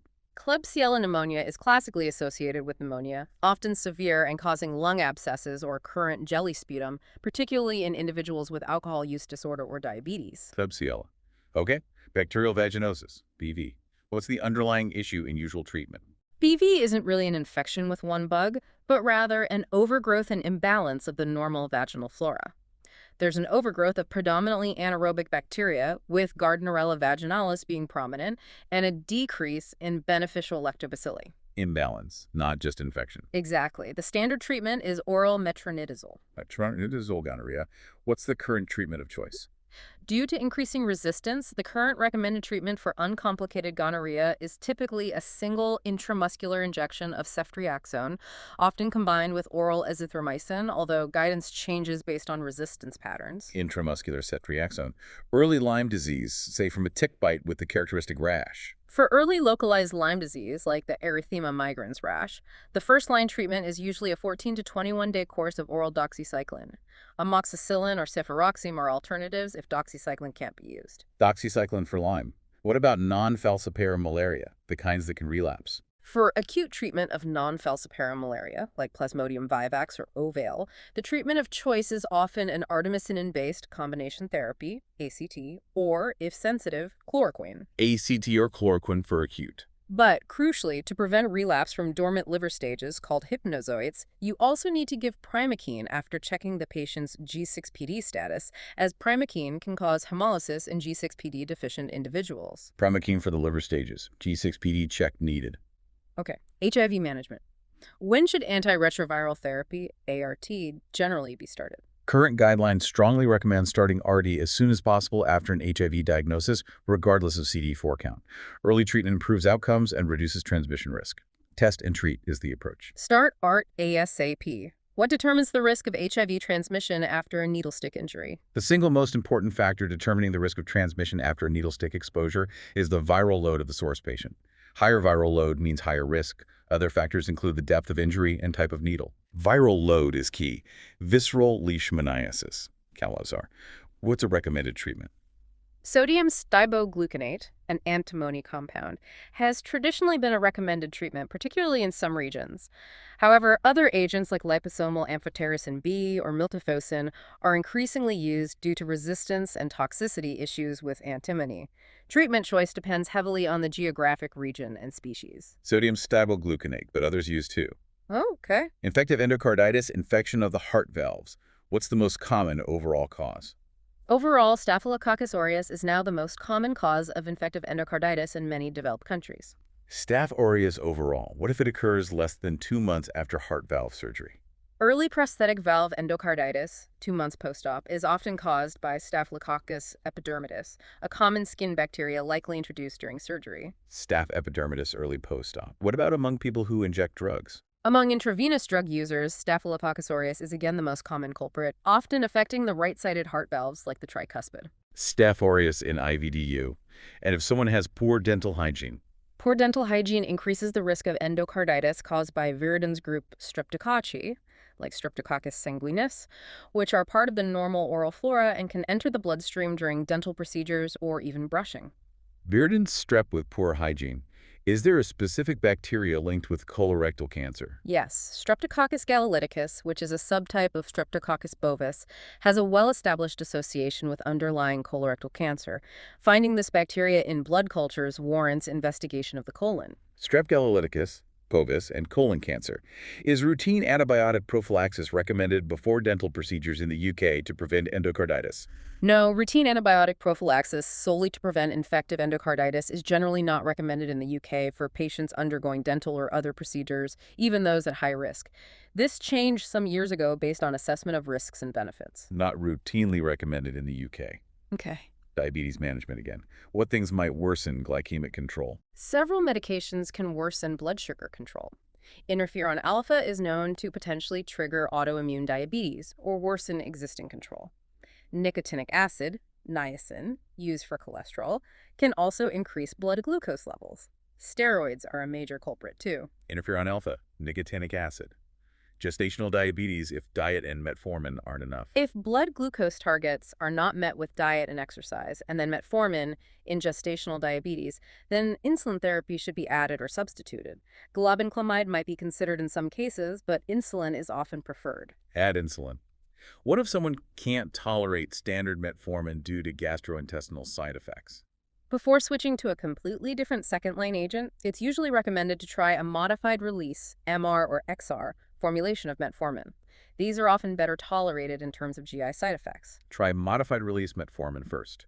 Quick example of a high glycemic index food. White bread is a classic example of a high glycemic index food, meaning it causes a relatively rapid spike in blood glucose levels after consumption. White bread. Okay. A few other specific treatments. Eclampsia seizures in pregnancy related to preeclampsia. First-line treatment. Magnesium sulfate is the first-line treatment for preventing and treating seizures in eclampsia and severe preeclampsia. It's proven to be highly effective. Magnesium sulfate for eclampsia. Symptomatic bradycardia, slow heart rate causing symptoms. For symptomatic bradycardia, atropine is typically the first-line drug treatment according to ALS algorithms. If that fails, pacing or other drugs like adrenaline or dopamine might be needed. Atropine first for bradycardia. What about someone at risk, like pregnant or immunosuppressed? who gets exposed to chickenpox, varicella. An at-risk patient exposed to varicella who isn't certain about their immunity should have an urgent blood test to check for VZV IgG antibodies. If they are non-immune, they may need varicella-zoster immunoglobulin, VZIG, or antiviral medication. Check VZV IgG urgently. We mentioned non-functioning pituitary adenomas diagnosed by compression or deficiency. What's the first-line treatment if intervention is needed? If treatment is required, typically due to size, visual compromise, or hormone deficiency, transsphenoidal surgery operating through the nose is usually the first-line approach to remove the adenoma. Transsphenoidal surgery. Okay, couple of important side effect considerations. Tamoxifen, used in breast cancer, common side effect. Hot flushes are a very common side effect of tamoxifen. It can also increase the risk of endometrial cancer and blood clots. Hot flushes with tamoxifen, and amiodarone, the antiarrhythmic drug, a notable skin side effect. Amiodarone is well known for causing photosensitivity, making the skin much more sensitive to sunlight, leading to severe sunburn. It can also cause a slate-gray skin discoloration with long-term use. It has many other side effects too, affecting thyroid, lungs, liver, eyes. Requires careful monitoring. Photosensitivity with amiodarone. Right. So medical decisions are clearly about applying this vast knowledge to individual cases, often with very precise guidelines and considerations. Now, how do we actually make sense of the sheer volume of data in medicine? This section delves into the tools we use, the tests, the statistics, the ways we evaluate evidence to diagnose, interpret health information, and guide those decisions. Exactly. This is where we truly grasp the purpose and implications of these statistical and diagnostic tools. They're not just abstract numbers or procedures. They are absolutely the bedrock of evidence-based practice and critical thinking. They help us navigate uncertainty and make properly informed decisions in healthcare. Let's start with a common and serious diagnostic challenge, pulmonary embolism, PE. What does the chest X-ray typically show? And what's the usual first-line investigation if PE is suspected? Interestingly, in many cases of PE, the chest X-ray is actually normal, or it might show nonspecific signs like a small pleural effusion or some atelectasis. Its main value is often in ruling out other causes of chest pain or shortness of breath, like pneumonia or pneumothorax. So, often normal CXR. What's the go-to test then? For most patients where PE is suspected, particularly if they are hemodynamically stable, the first-line definitive investigation is a CT pulmonary angiogram, or CTPA. This provides detailed images of the pulmonary arteries. A VQ scan might be used if CTPA is contraindicated, like in severe kidney disease or contrast allergy. CTPA is first line. Okay. We touched on the water deprivation test earlier for diabetes insipidus. Can you quickly recap how it differentiates the types again? Sure. It's a really elegant test of the ADH axis. You restrict fluids, then give desmopressin, synthetic ADH. In cranial DI, problem-producing ADH, the urine osmolality stays low after fluid deprivation, but then increases significantly after desmopressin because the kidneys can respond. Low then high for cranial DI. In nephrogenic DI, kidneys can't respond to ADH. The urine osmolality stays low after fluid deprivation and remains low even after desmopressin. Low then low for nephrogenic DI. And in primary polydipsia, excessive water drinking, the patient can concentrate their urine when fluid restricted, so osmolality is high after deprivation and stays high after desmopressin because their ADH system is working fine. It was just overwhelmed by intake. High then high for primary polydipsia. Brilliant. Okay. If someone presents with palpitations, what's the typical first investigation after initial checks like blood tests and a resting ECG? If the initial ECG and basic workup are unrevealing, but palpitations are frequent or concerning, the next step is usually ambulatory ECG monitoring, most commonly with a Holter monitor. Holter monitor. Yeah, this records the heart rhythm continuously for 24 or 48 hours, or sometimes longer, to try and capture the rhythm during an episode of palpitations. Longer-term event recorders or loop recorders might be used if symptoms are infrequent. After the event. Makes sense. Now, shifting gears to statistics for evaluating tests. Sensitivity. What exactly does it measure? Sensitivity measures how well a test correctly identifies those with the disease. It's the proportion of true positives divided by the total number of people who actually have the disease. True positives plus false negatives. Think. SNOU high sensitivity helps rule OUT the disease if the test is negative. Sensitivity equal true positives plus false negatives. Okay. And specificity. Specificity measures how well a test correctly identifies those without the disease. It's the proportion of true negatives divided by the total number of people who are truly disease-free. True negatives plus false positives. Think. SBN high specificity helps rule in the disease if the test is positive. Specificity equals true negatives. True negatives plus false positives. Got it. How about positive predictive value, or PPV? PPV tells you if a patient gets a positive test result, what is the probability that they actually have the disease? It's calculated as true positives divided by the total number of positive tests, true positives plus false positives. Crucially, PTV is highly dependent on the prevalence of the disease in the population being tested. PPV equals TP. TP plus FP. Depends on prevalence. And negative predictive value, NPV. NPV is the flip side. If a patient gets a negative test result, what's the probability they truly do not have the disease? It's true negatives divided by the total number of negative tests, true negatives plus false negatives. Like PPV, NPV is also influenced by disease prevalence. NPV equals TN. TN plus FN. Also depends on prevalence. Likelihood ratios are sometimes used too. What does the likelihood ratio for a positive test result tell us? The positive likelihood ratio, LR+, tells you how much the odds of having the disease increase when the test result is positive. It's calculated as sensitivity divided by 1 specificity, or the true positive rate divided by the false positive rate. A higher LR+ means a positive test is more strongly indicative of disease. LR plus, sensitivity, 1 specificity.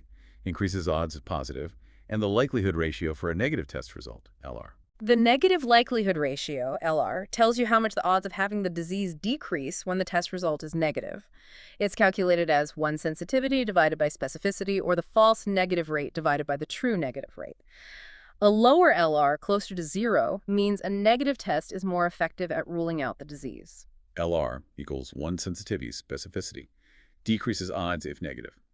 Okay, moving to biostatistics used in studies. The Mann-Whitney U-test, when is that used? A Mann-Whitney U-test is a non-parametric test. It's used to compare differences between two independent groups when the dependent variable is either ordinal data or infill ratio data that is not normally distributed. It's essentially the non-parametric equivalent of the independent samples t-test. Non-parametric comparison of two independent groups. Got it. Number needed to treat, or NNT. How's that calculated? NNT is a really useful measure of treatment effect size. It tells you how many patients you need to treat with a specific intervention compared to a control to prevent one additional bad outcome or achieve one additional good outcome. It's calculated as the reciprocal of the absolute risk reduction, ARR. NNT equals 1 ARR. Lower is generally better. Exactly. A lower NNT means the treatment is more effective. Okay. Relative risk, or RR. Relative risk compares the probability of an event occurring in an exposed group, like those receiving a treatment, to the probability of the event occurring in a non-exposed group, like the control group. It's calculated as the experimental event rate, ERR, divided by the control event rate, CER. RR equal ARR to CR, a ratio of risks. And relative risk reduction, RRR. RRR tells you the extent to which a treatment reduces the relative risk of a bad outcome compared to the control group. It's calculated as CRARER divided by CRR, or simply 1RR. It's often presented as a percentage. While useful, it can sometimes sound more impressive than the absolute risk reduction, especially if the baseline risk is low. RRR, CRER, percentage reduction in relative risk. Okay, power in a study, we mentioned it earlier. Can you define it again clearly? Power is the probability of finding a statistically significant effect in your study, assuming a real effect of a certain size actually exists in the population. Mathematically, it's 1 minus the probability of a type 2 error. 1 beer. Power equals 1 probability of type 2 error. Essentially, it's the probability of correctly rejecting the null hypothesis when the null hypothesis is actually false. You want high power, usually 80% or 90%, to be confident you haven't missed a real effect. Probability of detecting a real difference. Got it. The p-value, what does it actually represent? The p-value is often misunderstood. It's the probability of obtaining the observed results, or results even more extreme, purely by chance if the null hypothesis were actually true. Probability of observed result by chance if null is true. Right. It's not the probability that the null hypothesis is true, nor the probability that the alternative hypothesis is true. A small p-value, typically 0.05, suggests the observed data are unlikely under the null hypothesis, leading us to reject it. Okay, what's a type I error then? A type I error occurs when you incorrectly reject a true null hypothesis. You conclude there is an effect or difference when, in reality, there isn't one. It's a false positive finding. The probability of making a type I error is represented by alpha, which is usually set at 0.05 or 5%. Type I error, false positive, rejecting true null. And a type 2 error. A type 2 error occurs when you fail to reject a false null hypothesis. You conclude there is no effect or difference when, in reality, there is one. It's a false negative finding. The probability of making a type 2 error is represented by beta. Power is 1 beta. Type 2 error, false negative. Failing to reject false null. Right. Correlation. How do we measure for different types of data? Correlation measures the strength and direction of a linear association between two continuous variables. If the data are normally distributed, parametric, you typically use Pearson's correlation coefficient. Pearson's for parametric. If the data are not normally distributed or are ordinal, non-parametric, you use Spearman's ranked correlation coefficient, rho or ordinal. Spearman's for non-parametric or ordinal. Good distinction. When are non-parametric tests more appropriate generally? Non-parametric tests are generally more appropriate or necessary when the assumptions of parametric tests are violated. This most commonly occurs when the data sets are not normally distributed, especially with small sample sizes, or when dealing with ordinal data or outliers that heavily skew the data. Use non-parametric if data isn't normal or is ordinal. Okay. Meta-analyses often show funnel plots. What are they used for? Funnel plots are primarily used in meta-analyses to assess potential publication bias. The plot graphs the effect size of individual studies on the x-axis against a measure of study precision or size like standard error or sample size on the y-axis. Effect size versus precision. In the absence of bias, the points should form a symmetrical inverted funnel shape. Asymmetry, like missing studies in one corner, often small studies with non-significant results, can suggest publication bias, the tendency for only studies with positive or significant results to be published. Asymmetry suggests publication bias. Why do a meta-analysis in the first place? What's the main benefit? The main benefit of a meta-analysis is to increase statistical power and obtain a more precise estimate of the true effect size by systematically combining the results of multiple individual studies that address the same question. Individual studies might be underpowered on their own, but combining them can provide a more definitive answer. Increases power, improves effect estimate. Good. Lastly, lead time bias. What is that? Lead time bias is a potential issue when evaluating screening tests or comparing diagnostic tests. It occurs when a new test diagnoses a disease earlier than the old test, but this earlier diagnosis doesn't actually change the ultimate outcome or survival time from the disease's natural onset.